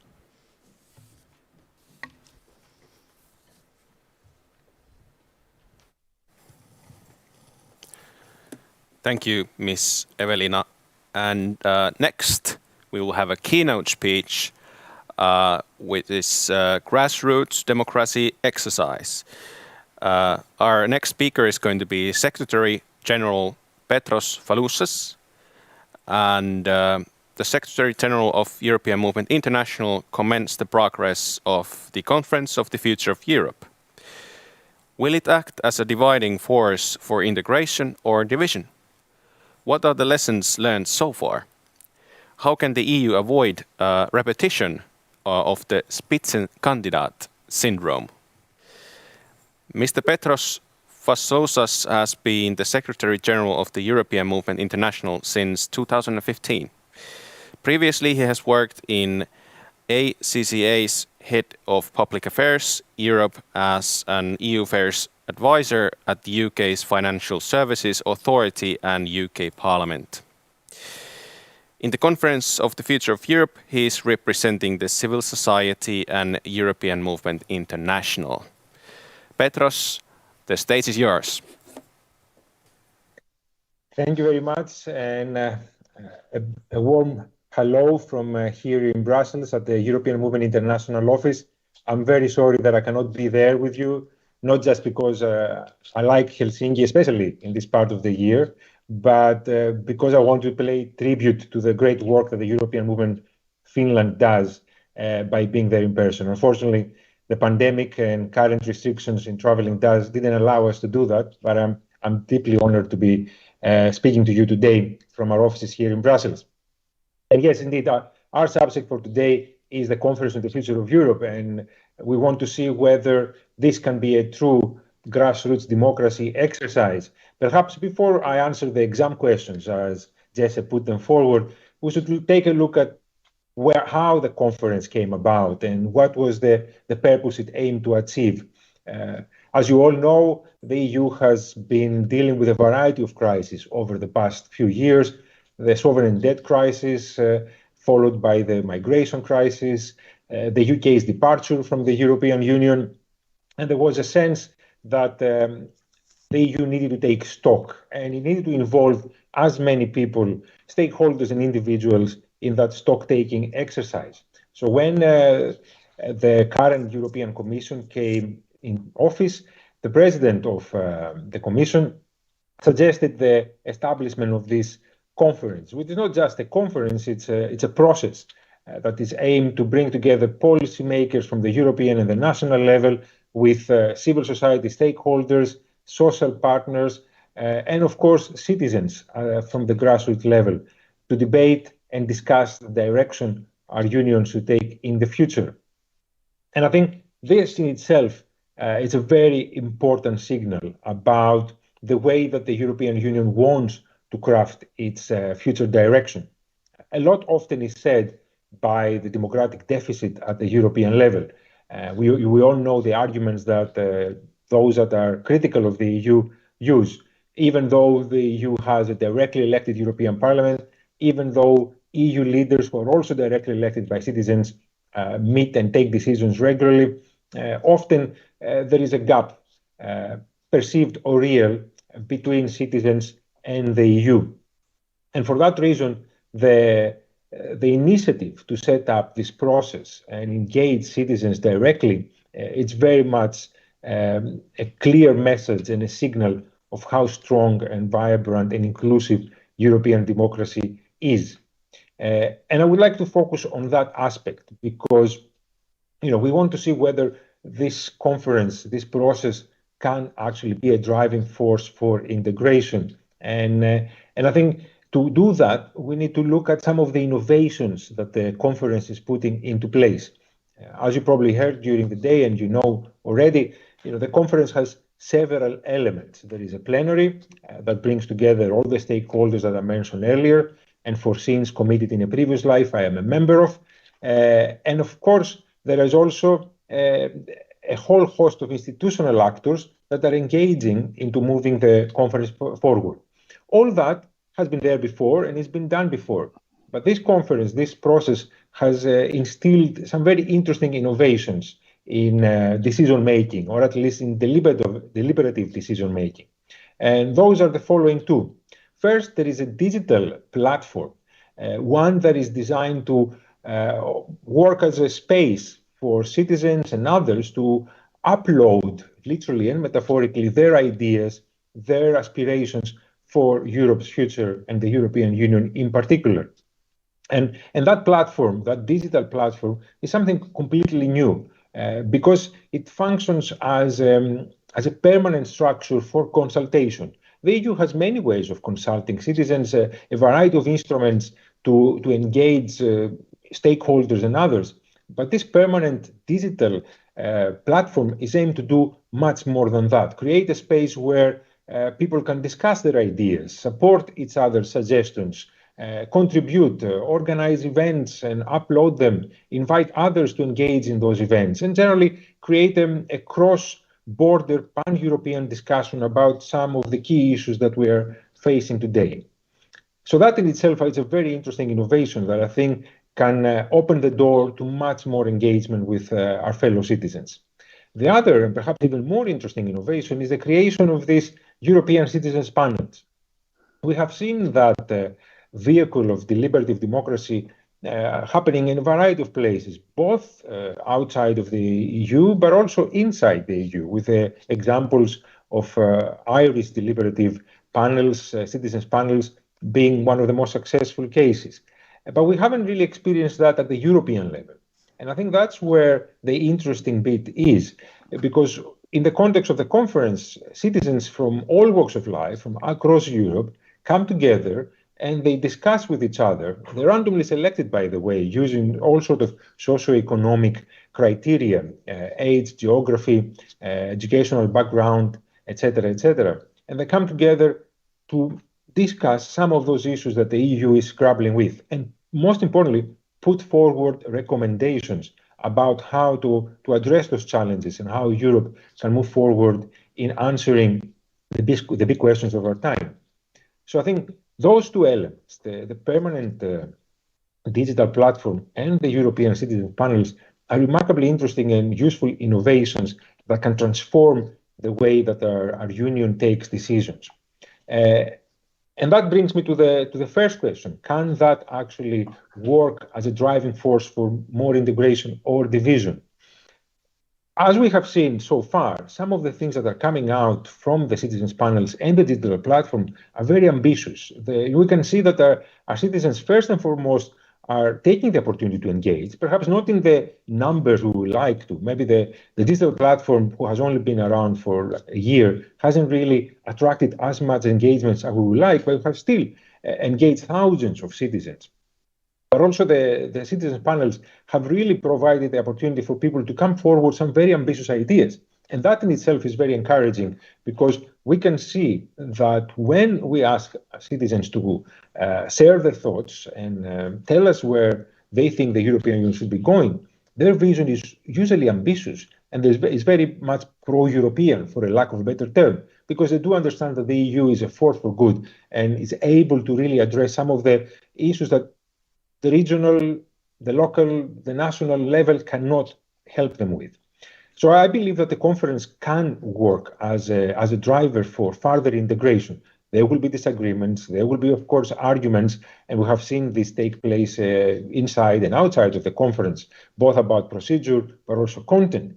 But the message that we're receiving is that Europeans want to see more integration, not for the sake of it, not for institution building, but really to address those issues like the environment, like defending our democracy, transforming our economy to address the challenges of the digital age, making our social model more inclusive and more fair and equitable. So all those issues that we cannot do on our own at the national level, our fellow citizens seem to believe that the EU can do for them.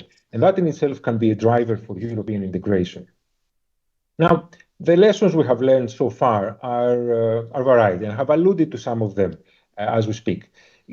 Undertaking this massive cross-border exercise isn't an easy thing. It requires a lot of preparation and organization, and of course the execution needs to be carefully crafted. All this had to happen during a pandemic, which has of course made the whole endeavor more complicated, and it has also happened in the context of many of the crises I have mentioned. So clearly people are very concerned about many other things, but that shouldn't discourage us. And I think the one lesson we have learned, and as I mentioned it before, is that when we go to our citizens and we ask for their opinion, not just to cast their ballot for one candidate or one party or something else in an election, but when we actually ask them to deliberate, debate with each other and come up with ideas about the kind of policy we need to put in place to move towards our objectives, then they really, really engage and they come up with ideas that often surprise us. So that in itself, I think, is a very strong message. And it doesn't take away anything from the kind of democratic model we have in place. Representative democracy will always be at the core of the European Union. Stakeholders like civil society, social partners, and others will always have a significant role to play in formulating the policies that then the EU puts in practice. But if we can add this third pillar into the mix, if we can really create the conditions for our citizens to come forward and deliberate and propose solutions, then that will be a great innovation and certainly an improvement in how we do things. So in that regard, I think I take heart that the lessons we are receiving from this are positive. And as long as we don't get deterred by the complications and the difficulties, we should really build on them and move forward by multiplying those learnings. Last but not least, I think it's important to make sure that whatever comes out of this process, whatever the outcome is of the conference, whatever the final conclusions or anything else, they have a practical implementation. It would be very pity to march our fellow citizens up the hill and then just march them all down with nothing to show for it. Because then they will really be disappointed about democracy and they will feel that their time and their effort was wasted. So the main issue here, and I think that resonates also with what Jesse mentioned earlier about the experience with the top candidate for European Commission and how that might not be implemented in the future. I think the main message here is that whatever we are able to produce in the context of the Conference on the Future of Europe, it should be translated in action on behalf of citizens from the European institution and the practical implementation of that action at the national level. Because then our fellow citizens will feel that the EU is there to listen and implement their ideas. And of course, that will be the strongest benefit from any kind of process or exercise or conference we can ever imagine. And that will be my message for the conclusion of this speech. I look forward to working with all of you in Finland, but also across Europe, in the context of the conference, but also the wider work of the European movement to ensure that we co-create the future for Europe with policymakers, stakeholders, but also citizens, and put in place ambitious solutions for the challenges we all face together. Thanks again for the invitation. Congratulations for today's event, and I look forward to working with all of you. Thank you.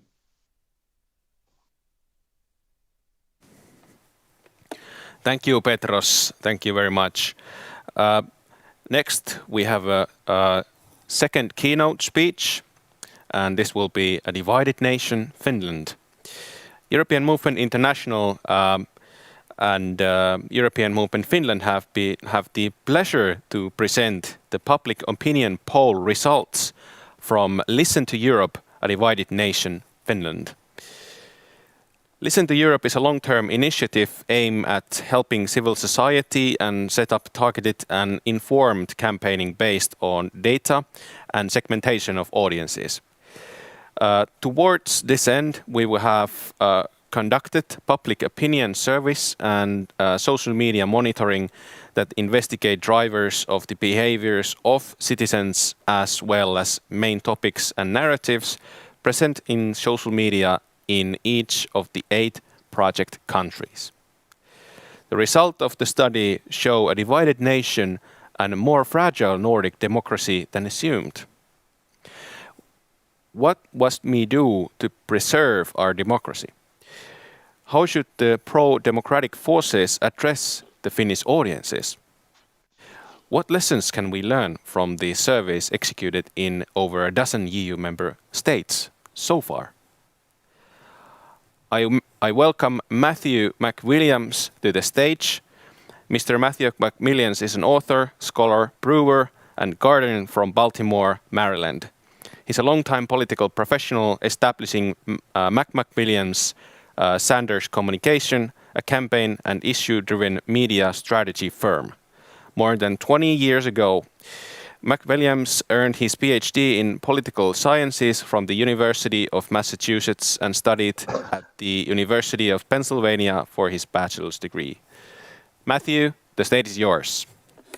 Well, thank you very much and a warm welcome to all. I want to thank Petros and the European Movement International for leading the Listen to Europe project. It's a very important initiative. And they have really paved the way for it. And I'm honored to talk to you all today about what citizens in Finland think about the EU, democracy, and several other issues, and more importantly, how you can apply all of this learning. Because polling is wonderful, great, I love it, but the real key is how can you apply it?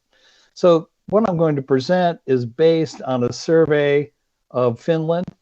The sample was over 900 people. It was concluded in September. And the presentation today is a strategic analysis. It will not be poll question after poll question after poll question, though it might seem that way to you. But the goal here is to provide a context for you from the poll to understand public opinion in Finland.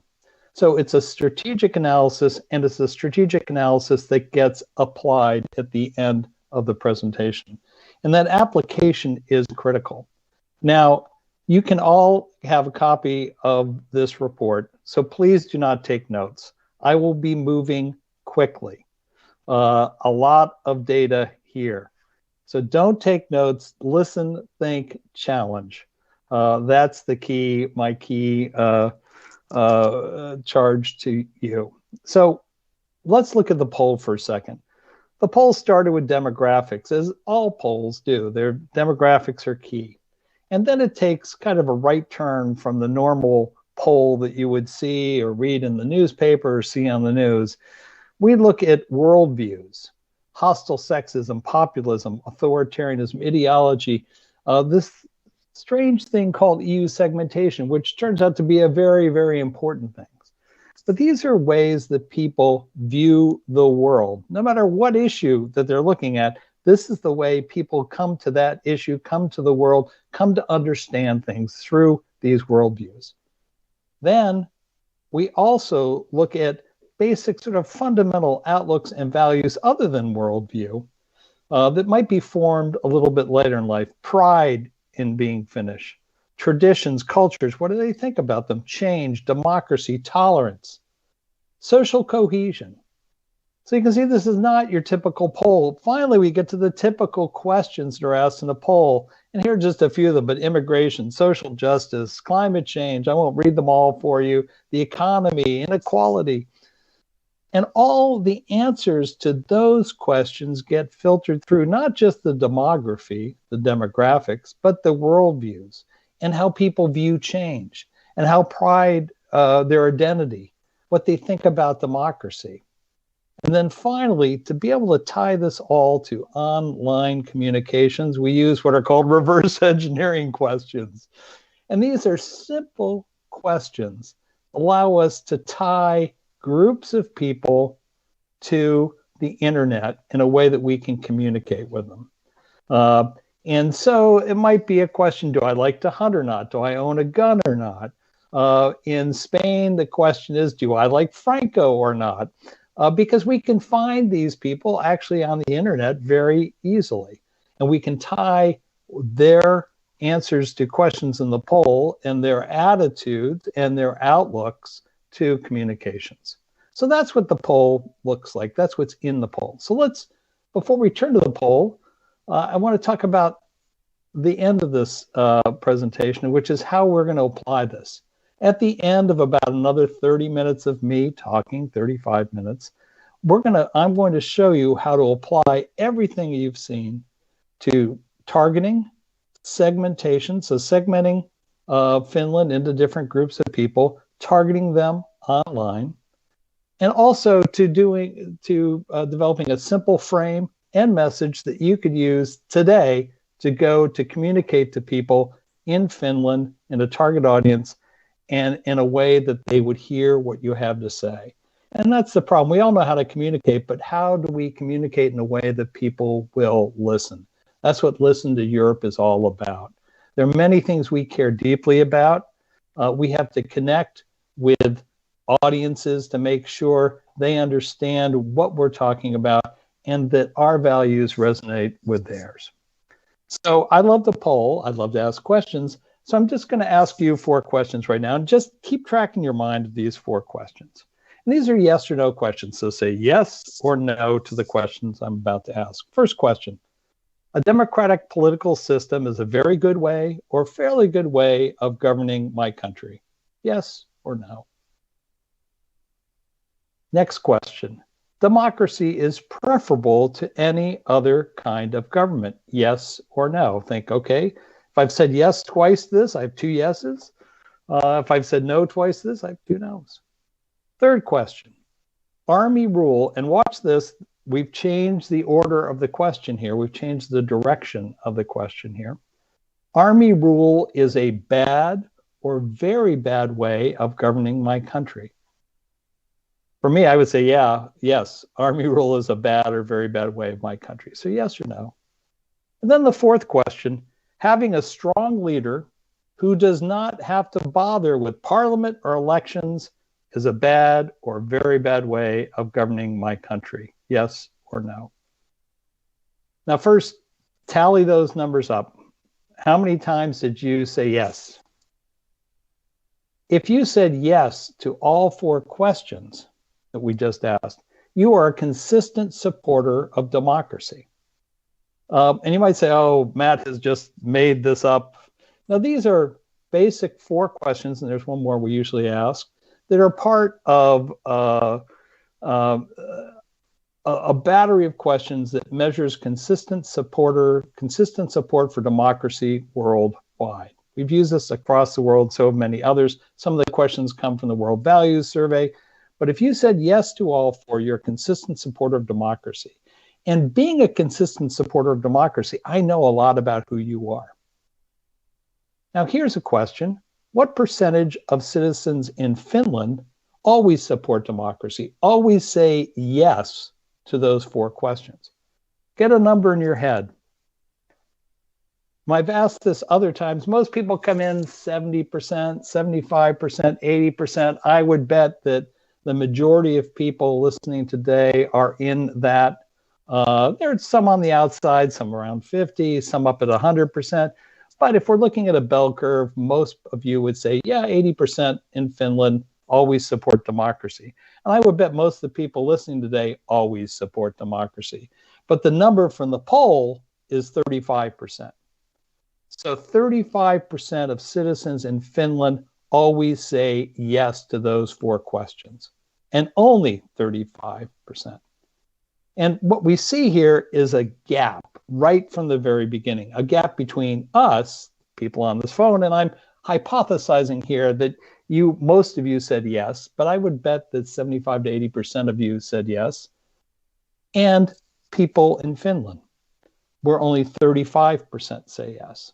And that gap is both an attitudinal gap, but it also presents a communications gap, because we believe certain things about people that aren't true. We believe that they all support democracy just like me, but that's not true. They're not all consistent supporters of democracy.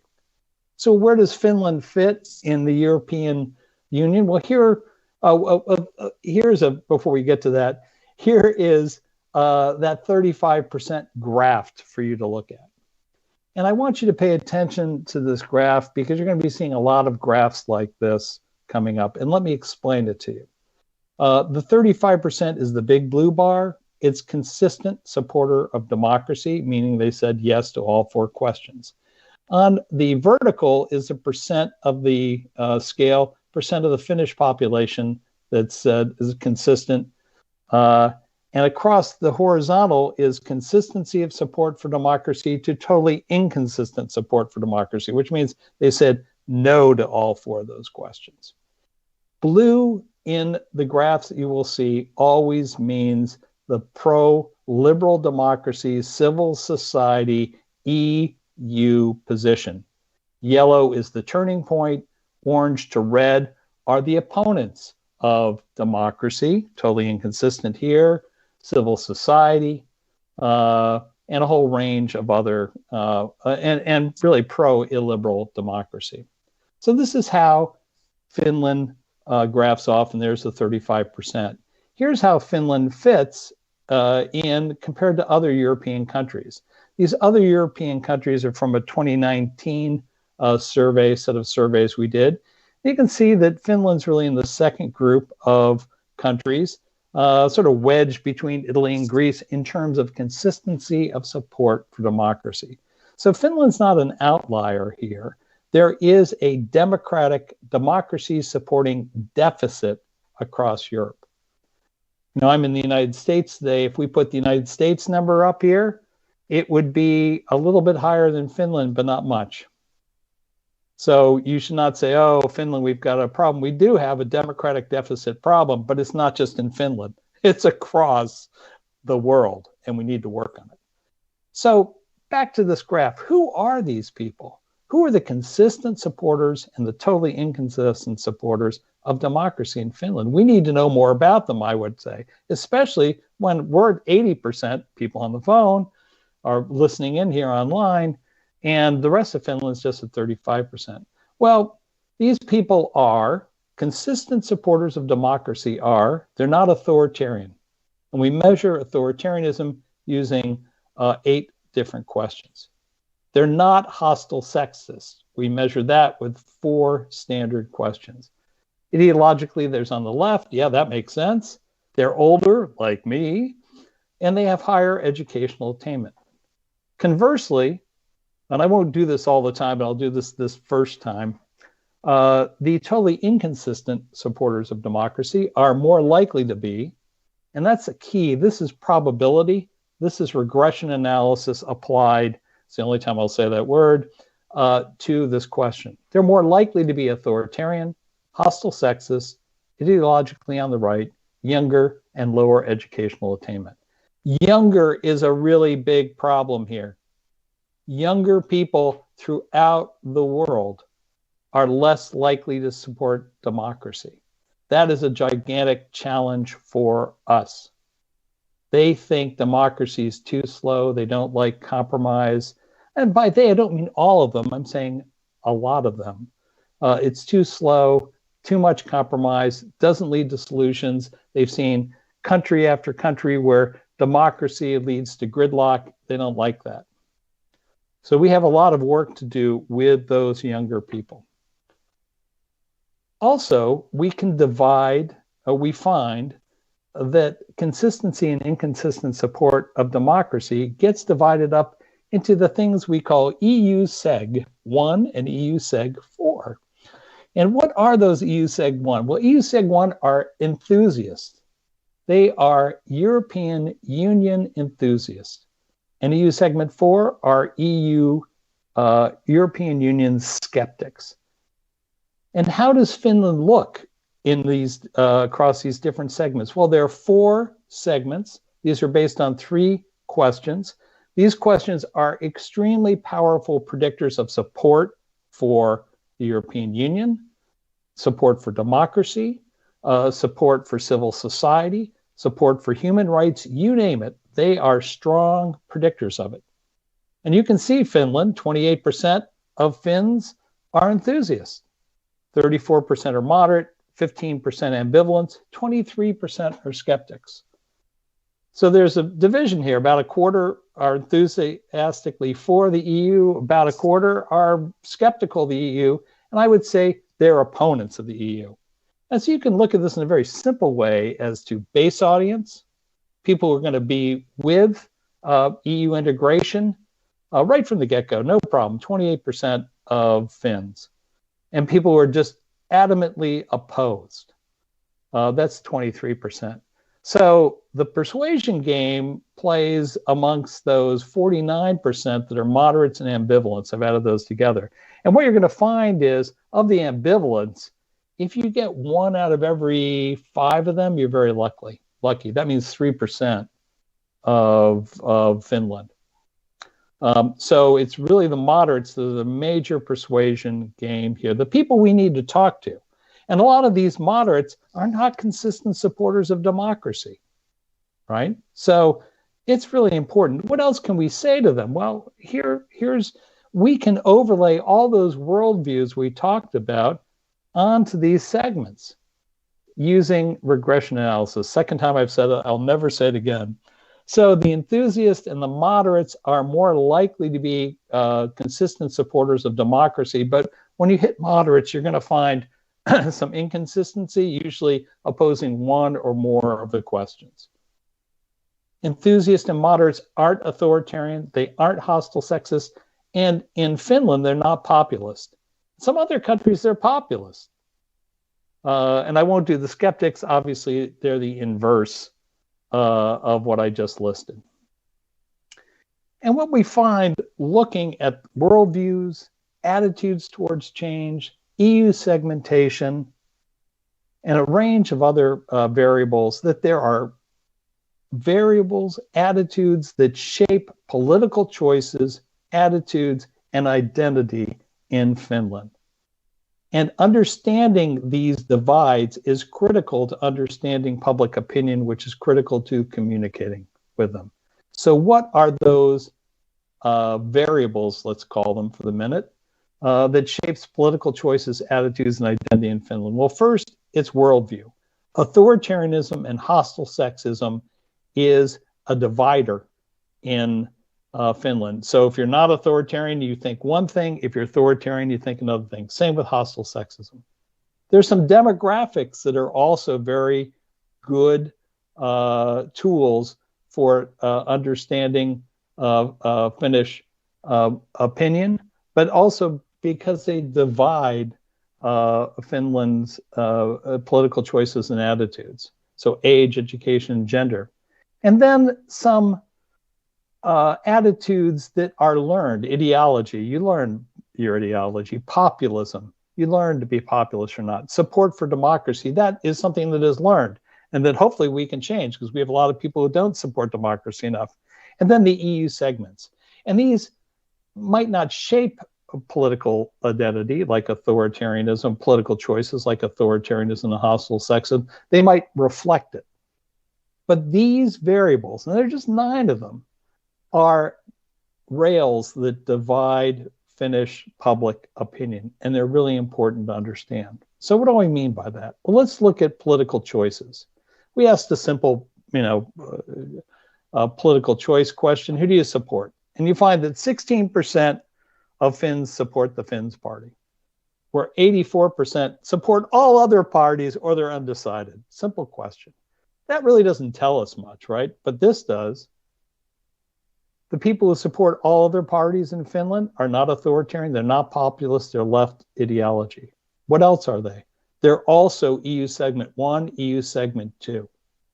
That tells us a lot. So we find that these 5 things divide Finnish public opinion. All right, political choices. How about attitudes, satisfaction with democracy? Here's the basic graph of satisfaction with democracy. 12% very satisfied, 10% very dissatisfied, 52% somewhat satisfied, total about 64% satisfied, 36% dissatisfied. All right, that's important to know because it would be much better to have very satisfied numbers higher, right? We'd all would like that. But we can add on this. And when we look at it, we understand that the people who are satisfied are more likely to be consistent supporters of democracy, not hostile sexists, not populists. And the people who are dissatisfied, the inverse of that, and their EU segment 4 people, they are the skeptics. They are the opposition to the European Union. There's a magnitude of divide here also that is really important to understand. EU segment 1 people are 90% satisfied with democracy. and that would be the enthusiast, all right? EU segment 4 people, the skeptics, are 81% dissatisfied. That is the type of divide that I'm talking about in Finnish public opinion. Let's look at democratic practice. And you can see this is a little bit different graph. The blue bars are very important. The red bars are not as important. So an independent judiciary, the first one, is very important. 80% say that. A free press is very important to Finland. About 70 some odd percent say that. The right to protest and dissent, notice how low that is. Notice the drop. Just under 50% say it's very important. This tells us something, but not a lot. When we map on our different worldviews and segmentations, we learn a lot more. Authoritarians in the red are always more likely to say that the judiciary, free press, and right to protest and dissent is not that important. Whereas consistent supporters of democracy, as you would expect, are always likely to say independent judiciary, free press, and right to protest are really important. And you can see in the free press, EU segment 1 in there pops up also.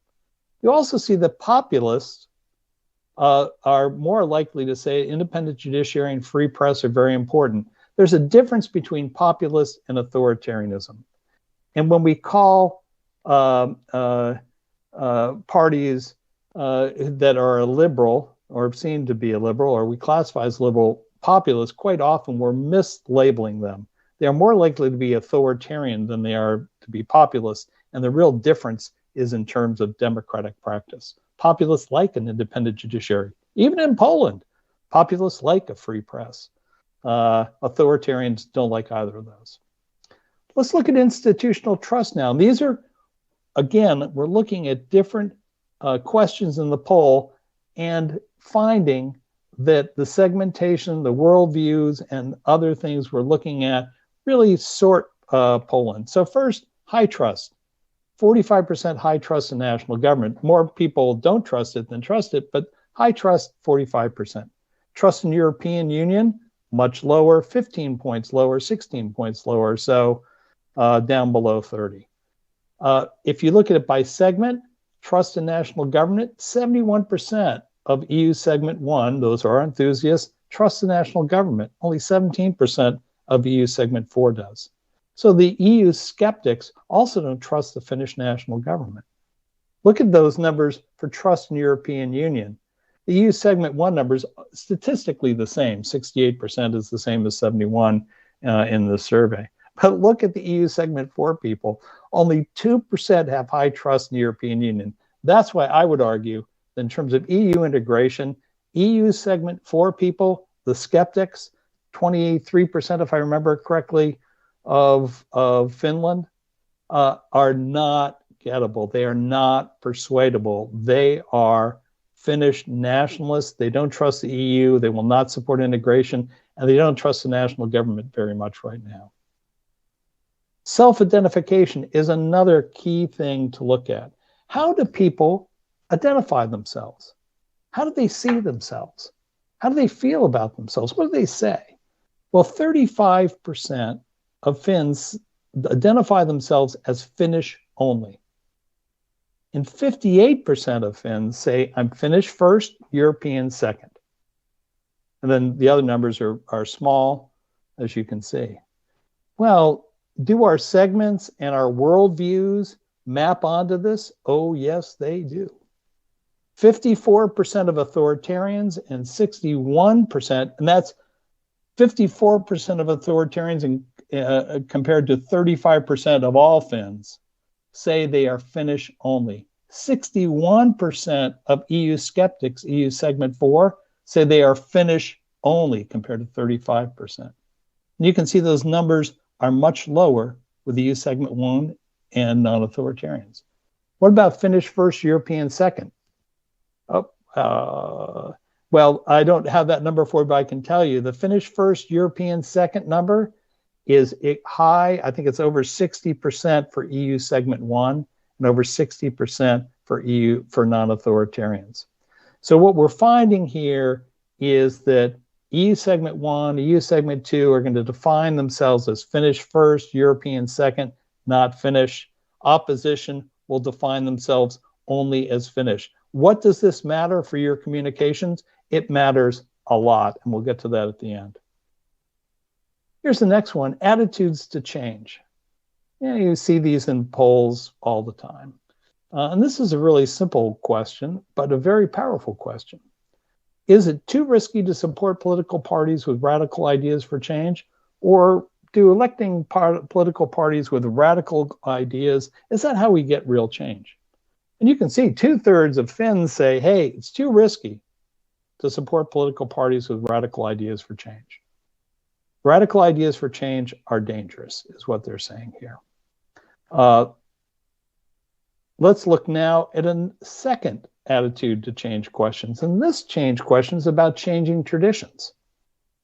Again, 2/3 plus of Finnish say Finland is better off if it is open to changes regarding traditions. And then only 31% say Finland will be better off if it sticks to traditions. Is there a contradiction here? Both of these questions in blue talk about change. One talks about political parties with radical ideas for change. One talks about changing traditions. And they both get over 2/3 of support. How can we understand this? It seems like a contradiction. It seems like the poll's off. Doesn't make any sense. No, it's the questions and it's the segments. Now I'm putting the segments on top. 80% of EU segment 1 says, hey, again, these are the enthusiasts. Hey, it's too risky to support radical ideas, political parties with radical ideas. That same 82% say Finland is better off if it changes, if it's open to changes regarding traditions. So EU segment 1, you're going to find EU segment 2 also in this. They are open to changes regarding traditions that move Finland forward. They are not supportive of political parties with radical ideas for change because they see those radical ideas for change as taking Finland backward. And that's what we find with EU segment 4. As you can see, 52% support radical ideas, parties with radical ideas, but they also want Finland to stick to traditions. So EU segment 4 is telling us they want radical political change that reinstates and reaffirms Finnish traditions and the status quo of hostile sexism, illiberal government, and nationalism that they like. That's what they're saying. Radical political change that reinstates and reaffirms Finnish traditions. If you're not afraid, you will be. That's the fight that's in front of us. And it is a divide. It's a divide really almost globally at this point. All right, so those are, we're talking political choices, attitudes, institutions, a whole series of things. What about simple how I see my place in my country? And this is the concept of alienation or sense of belonging. And here's the question. Sometimes I feel like a stranger in my own country. And as you can see, fortunately, most people in Finland disagree with that. Those are those blue bars, disagreeing, right? It's over 50%. But there's still, 30% who say, yeah, I feel like a stranger in my own country. And that means they feel alienated. Who are those people? As you would expect, hostile, sexist, and populist. Feel like a stranger in their own country because their country is changing and they want to go back to the way it was. Or with the populace, it might be economics.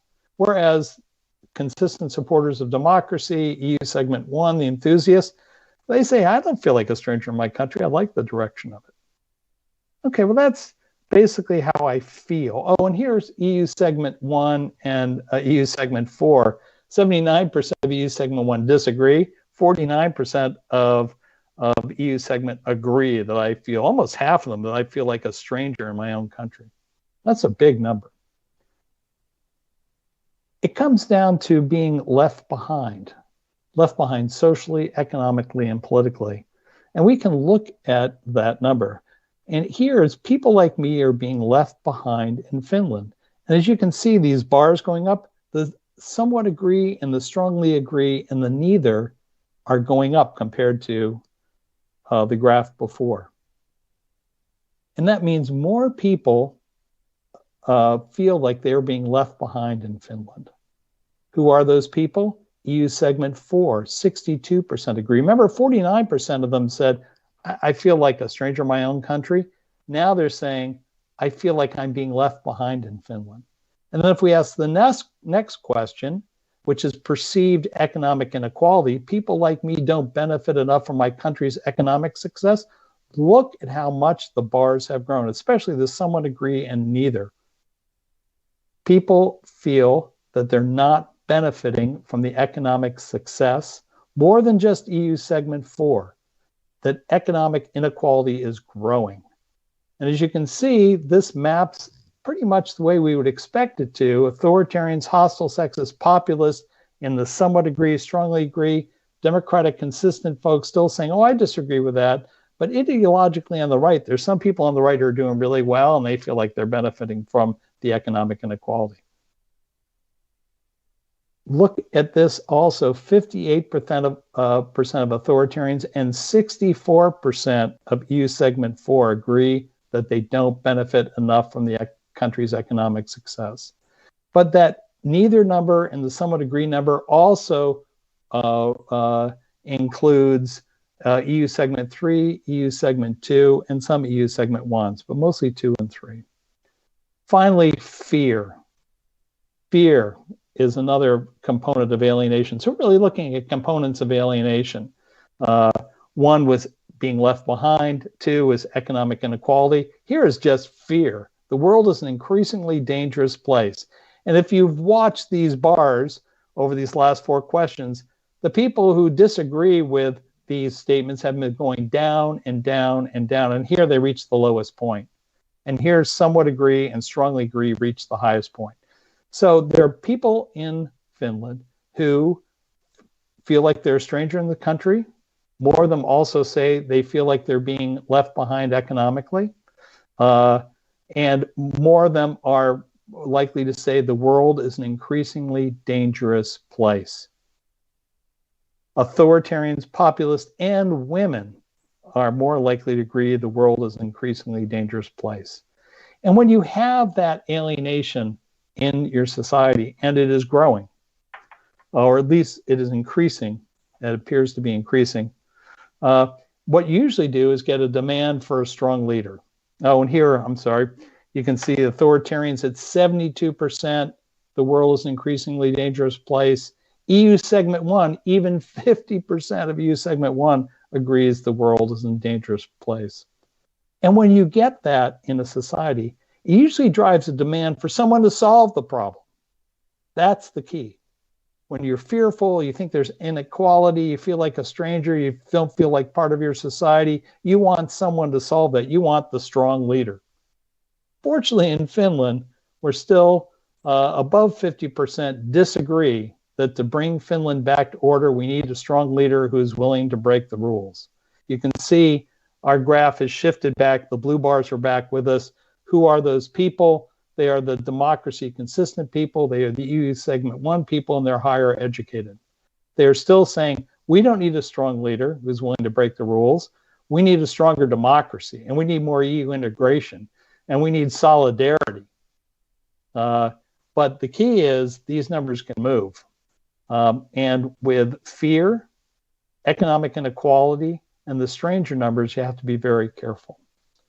One reason you see the EU segment 1, higher educated and democracy consistent folks who are saying, hey, we don't need a strong leader to bring Finland back to order, is that they feel they can make a difference in how Finland's government works.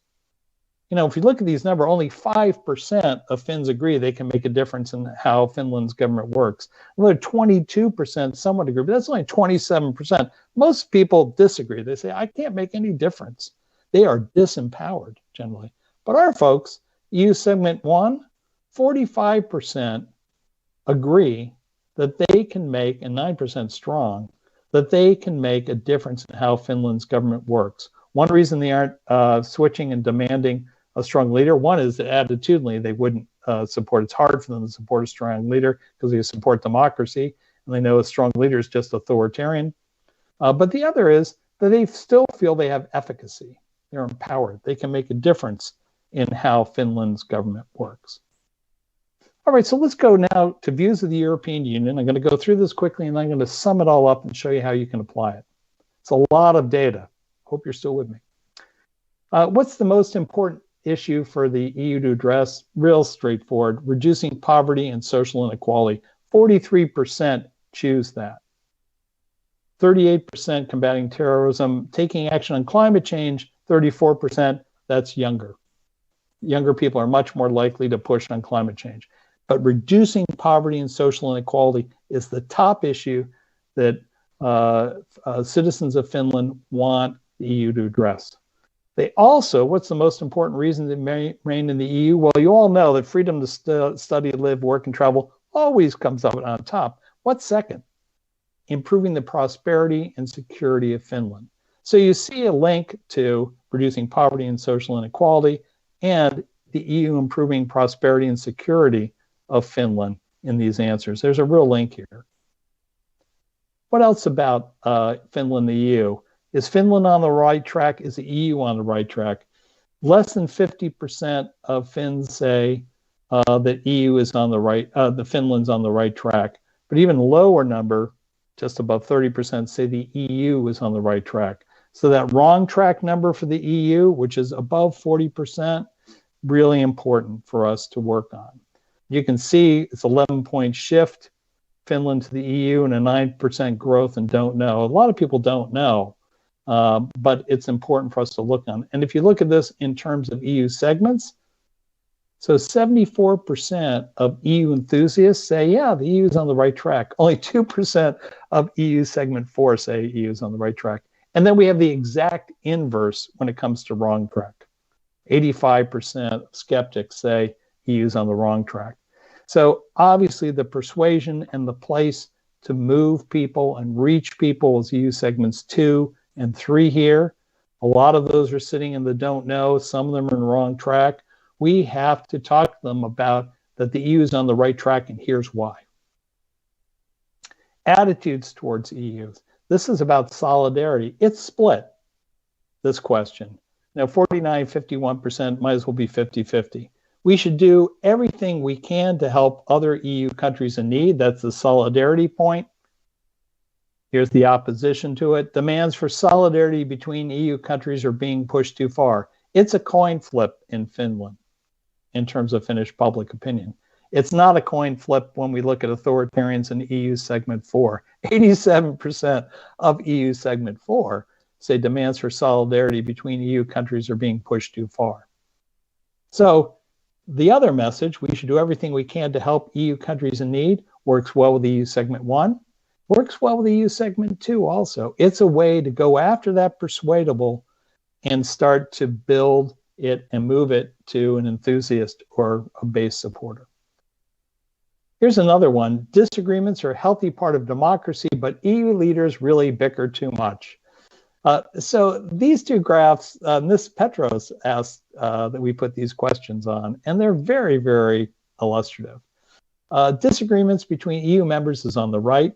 Are healthy part of the democratic process. You see, most people agree, but it's somewhat agree, kind of in the middle, kind of mushy, mostly.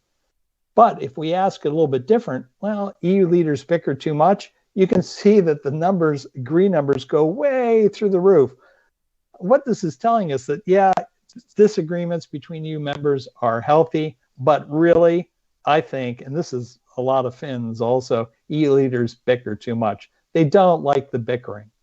The bickering seems to them counterproductive. And as you can see, 61% of EU segment 4, that's their critique. EU leaders bicker too much, they dither too much, they talk too much, they disagree too much. But still, a quarter of EU segment 1 don't like that either.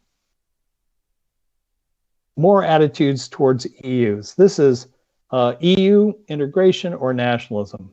When EU leaders disagree, I want decisions based on what is best for the EU as a whole. 57% of people in Finland say, yeah, I want decisions that are based on what is best for the EU as a whole. That's a very important number. Whereas 43%, I always want my country's positions to prevail. That's the nationalist perspective. But almost 60 to 40, almost 6 to 4, 3 to 2, EU decisions for the whole best the nationalist perspective. And again, as you'd expect, EU segment 4, 71% choose the nationalist position. 61% of authoritarians choose the nationalist position. So you can see EU segment 4, authoritarianism, hostile sexism, they all travel together. Those attitudes, those worldviews travel together. Is the EU a threat to Finland's sovereignty? You can see most people in Finland strongly disagree with it, over 27%. Another 24% somewhat disagree with it. The people who agree that it's a threat to sovereignty are EU segment 4, 69%. So this notion of EU as a threat to sovereignty, it works with the base opposition, or with the opposition. It doesn't work with our base. It doesn't work all that well with persuadables in EU segment 2, the moderates. It works somewhat with ambivalence. But that sovereignty threat is just not really gets much traction outside of the people who are already against us. Now, what about other attitudes towards the EU? COVID, is that something we can talk about and say that the EU did actually a pretty good job on COVID? And this question gets to that point. It asks, COVID-19 shows that we need a strong EU that works efficiently for all member countries. Now, around almost 20% strongly agree, almost 40% somewhat agree. So we can talk about COVID and what the EU did in COVID together, and what we did together within the EU, working together, as an example of something that the EU did well and it helped all countries. It's not perfect, but it's something we can talk about. And it shows that the EU works efficiently for all member countries. And here you can see 79% of EU segment 1 agree with it. Even 20% of EU segment 4 agree with it. EU segments 2 and 3 are where you make the most headway with that argument. What about the European Recovery Fund? Do you strongly support, somewhat oppose, or strongly oppose the EU Recovery Fund? You can see it's mostly somewhat support, but if you add those two together, you get 58% strongly support or somewhat support of the EU Recovery Fund, 58 to 43. But the one thing to watch out is the strongly oppose versus strongly support. Those strongly opposed people, as you would think, are EU segment 4. So for EU segment 2 in particular, and obviously 1, the European Recovery Fund is a really good proof point for the European Union doing work that benefits all, including Finland. And it has to do with economy, and there people are really concerned about economy. So that's the data. Let me quickly show, in the last 11 minutes that I have, how to apply this. And this is really taking the common threads we've seen in the data and applying it first for segmentation and targeting, and second for framing and messaging. And I am totally confident you could go out and use this segmentation, targeting, and this framing and messaging today in Finland and reach base audience for sure, and persuadable audiences also, and resonate with them so that they would hear what you were saying and be moved by it. So targeting, first, use the EU segmentation. It divides people into support and opposition. I think it does a great job. There are ways to refine it using authoritarianism to get into the moderates and ambivalence. But first, we can use that segmentation. But as you all know, walking down the street, you don't have someone who's wearing a badge saying, I'm an enthusiast, or a badge saying, I'm a moderate, I'm a skeptic. You don't have those badges. So how do we find these people? Well, we take these variables that we've got that we know sort people, and we apply them to our targeting. So we have this segmentation, and on top of it, we apply variables. We can find consistent supporters of democracy right now on Instagram and Facebook. No problem. I can find them.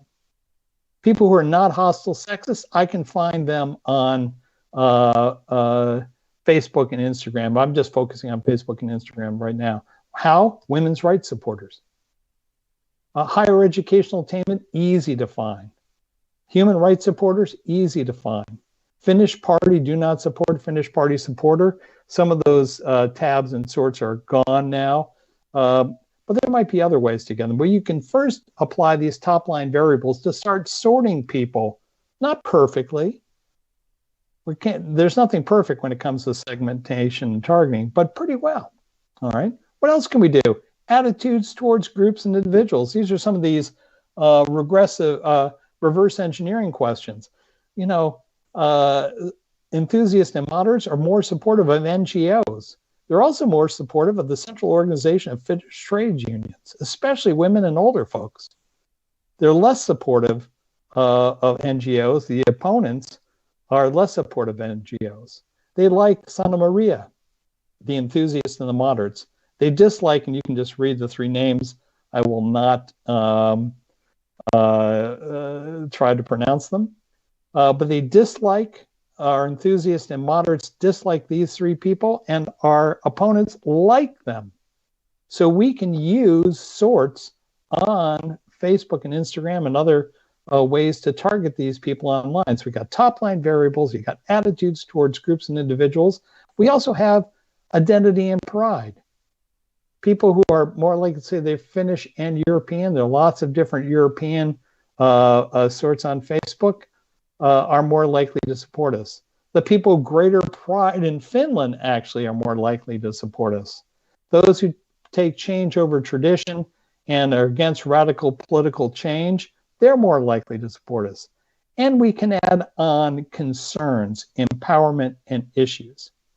Income inequality, people who somewhat agree on that income inequality is increasing, they're on our side. The world's a dangerous place, somewhat agree. Opposed to strongman, somewhat agree. Satisfied with democracy. I won't read through all this, but all of these, and especially when we get down to issues, climate change, a real problem, pro-LGBT, pro-women's rights, pro-immigration, all these you can target on Facebook and Instagram and other platforms to reach enthusiasts and moderates. How would I do climate change? Real simple, Greenpeace.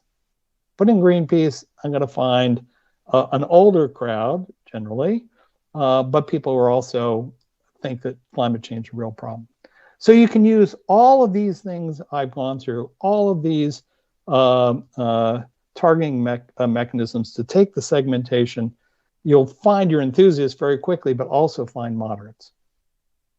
And it's not perfect, but it's really, really good way to approach. Okay, what about EU framing and messaging? What have we learned from this poll about how we frame and message on the EU? Well, first, identity is key. We can't say we're Europeans first. No, it's not going to work. 58% of people in Finland say I'm Finnish and European. Finnish first, European second.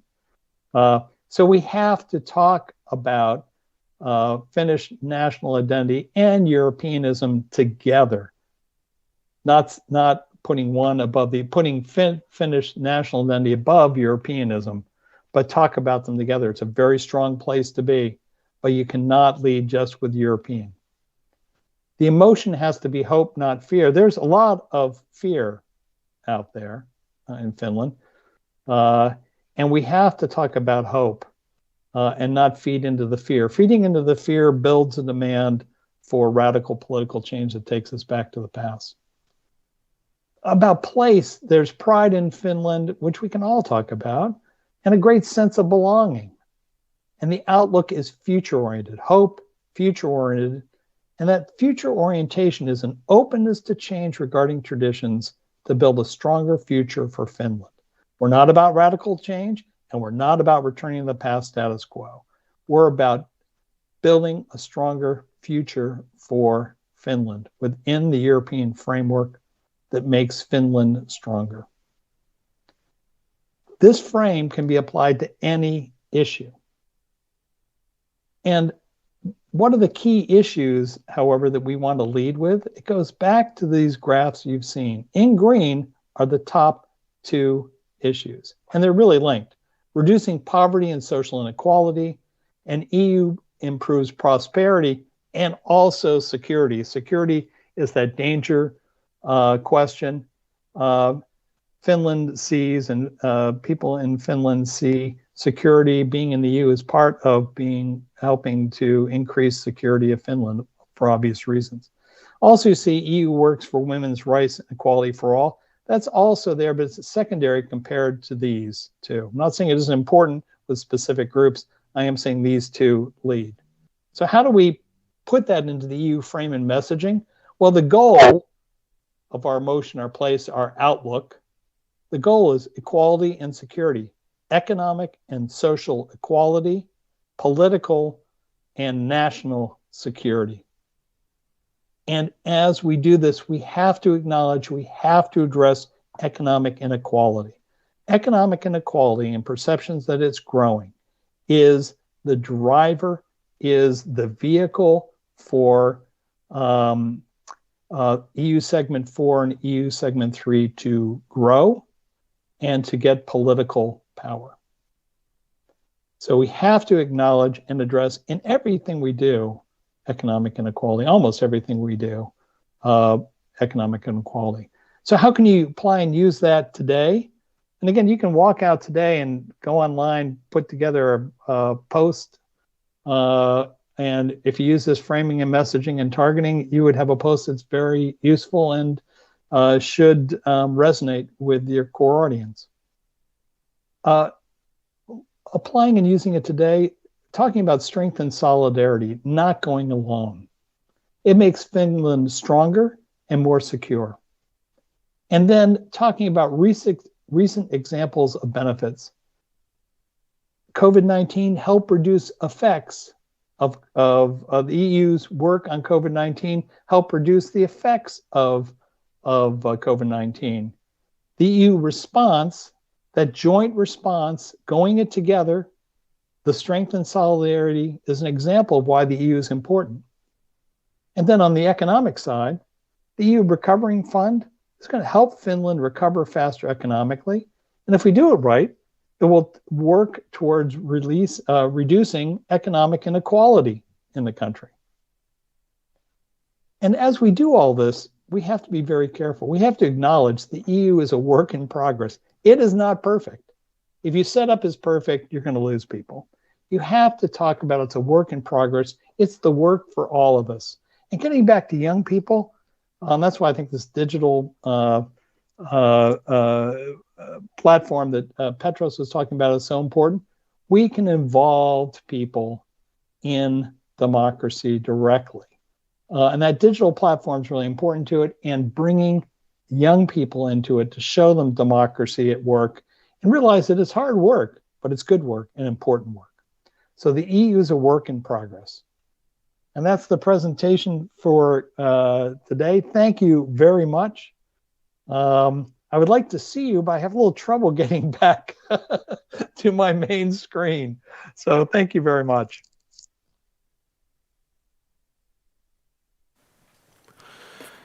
Thank you, Matthew McWilliams, for an excellent presentation.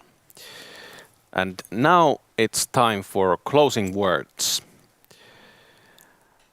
A couple of decades ago, democracy was considered the only viable option in the political system. Authoritarian regimes existed, but they would be affected by the appeal of democracy. Today, we are witnessing that other options are offered quite openly. In these options, elections will be held. However, in these systems, elections are not political competition or debate of ideologies, but more an expression of the unanimity of nations and confirmation of predetermined outcome. Until a few years ago, the rule of law was not only an absolute value, but also an indisputable basis for social and economic development. The European Union's internal market required the rule of law. Global developmental ideology, which was based on the so-called Washington Consensus, stressed that sustainable economic development requires the removal of corruption and the undisputed authority of rule of law. The rule of law is the foundation of democracy, and historically, the rule of law has even preceded the development of stable democracy. In the Treaty of European Union, the rule of law comes immediately after the second article, the founding article. The principle is essential not only to safeguard the fundamental rights of those living in Europe, but also safeguard the political legitimacy of the Union. The European Commission, the European Court of Justice, the Parliament and the Council have raised the issue of the rule of law in Poland and Hungary. I think intervention in these countries is justified. The so-called old EU member states, however, have no reason to be complacent. The rule of law or fundamental and human rights should not be taken for granted. The changes in society require stronger commitment to ongoing work to ensure the compliance and to strengthen the common set of values. An independent judiciary is a cornerstone of the rule of law. The national courts have a key role to play, not only ensuring the effective judicial protection at national level, but also as a part of the EU legal order. An essential part of safeguarding the rule of law is that we too take a critical look at our own systems and invest in their continuous development. We must be just as open to objective assessments of the rule of law as others. The preservation of democracy requires the rule of law to be upheld. It requires safeguarding freedom of expression. It is worrying that media freedom and pluralism have continued to decline in recent years, including within Europe. In Poland, there is a debate on a media law that would require national majority ownership of the media. Combined with the fact that state-owned energy company run by a ruling party politician is acquiring a number of websites and magazines, attention should be paid to this. Tightening media grip of the state and ruling party has long been a known threat. Free media is a pillar of foundations of democracy societies, and journalists, the watchdog of power, are the rapporteurs of guardians of functioning society. Democracy, the rule of law, and fundamental human rights are the foundations of European societies. The project of European integration, guaranteeing space, peace, security, stability, and prosperity is based on these values. Our values are linked to European constitutional traditions, the treaties of European Union, the EU Charter of Fundamental Rights, and common international obligations. They are the law and the right in European Union. When actions to strengthen the Union's common values are linked, they are mutually supportive and mutually beneficial.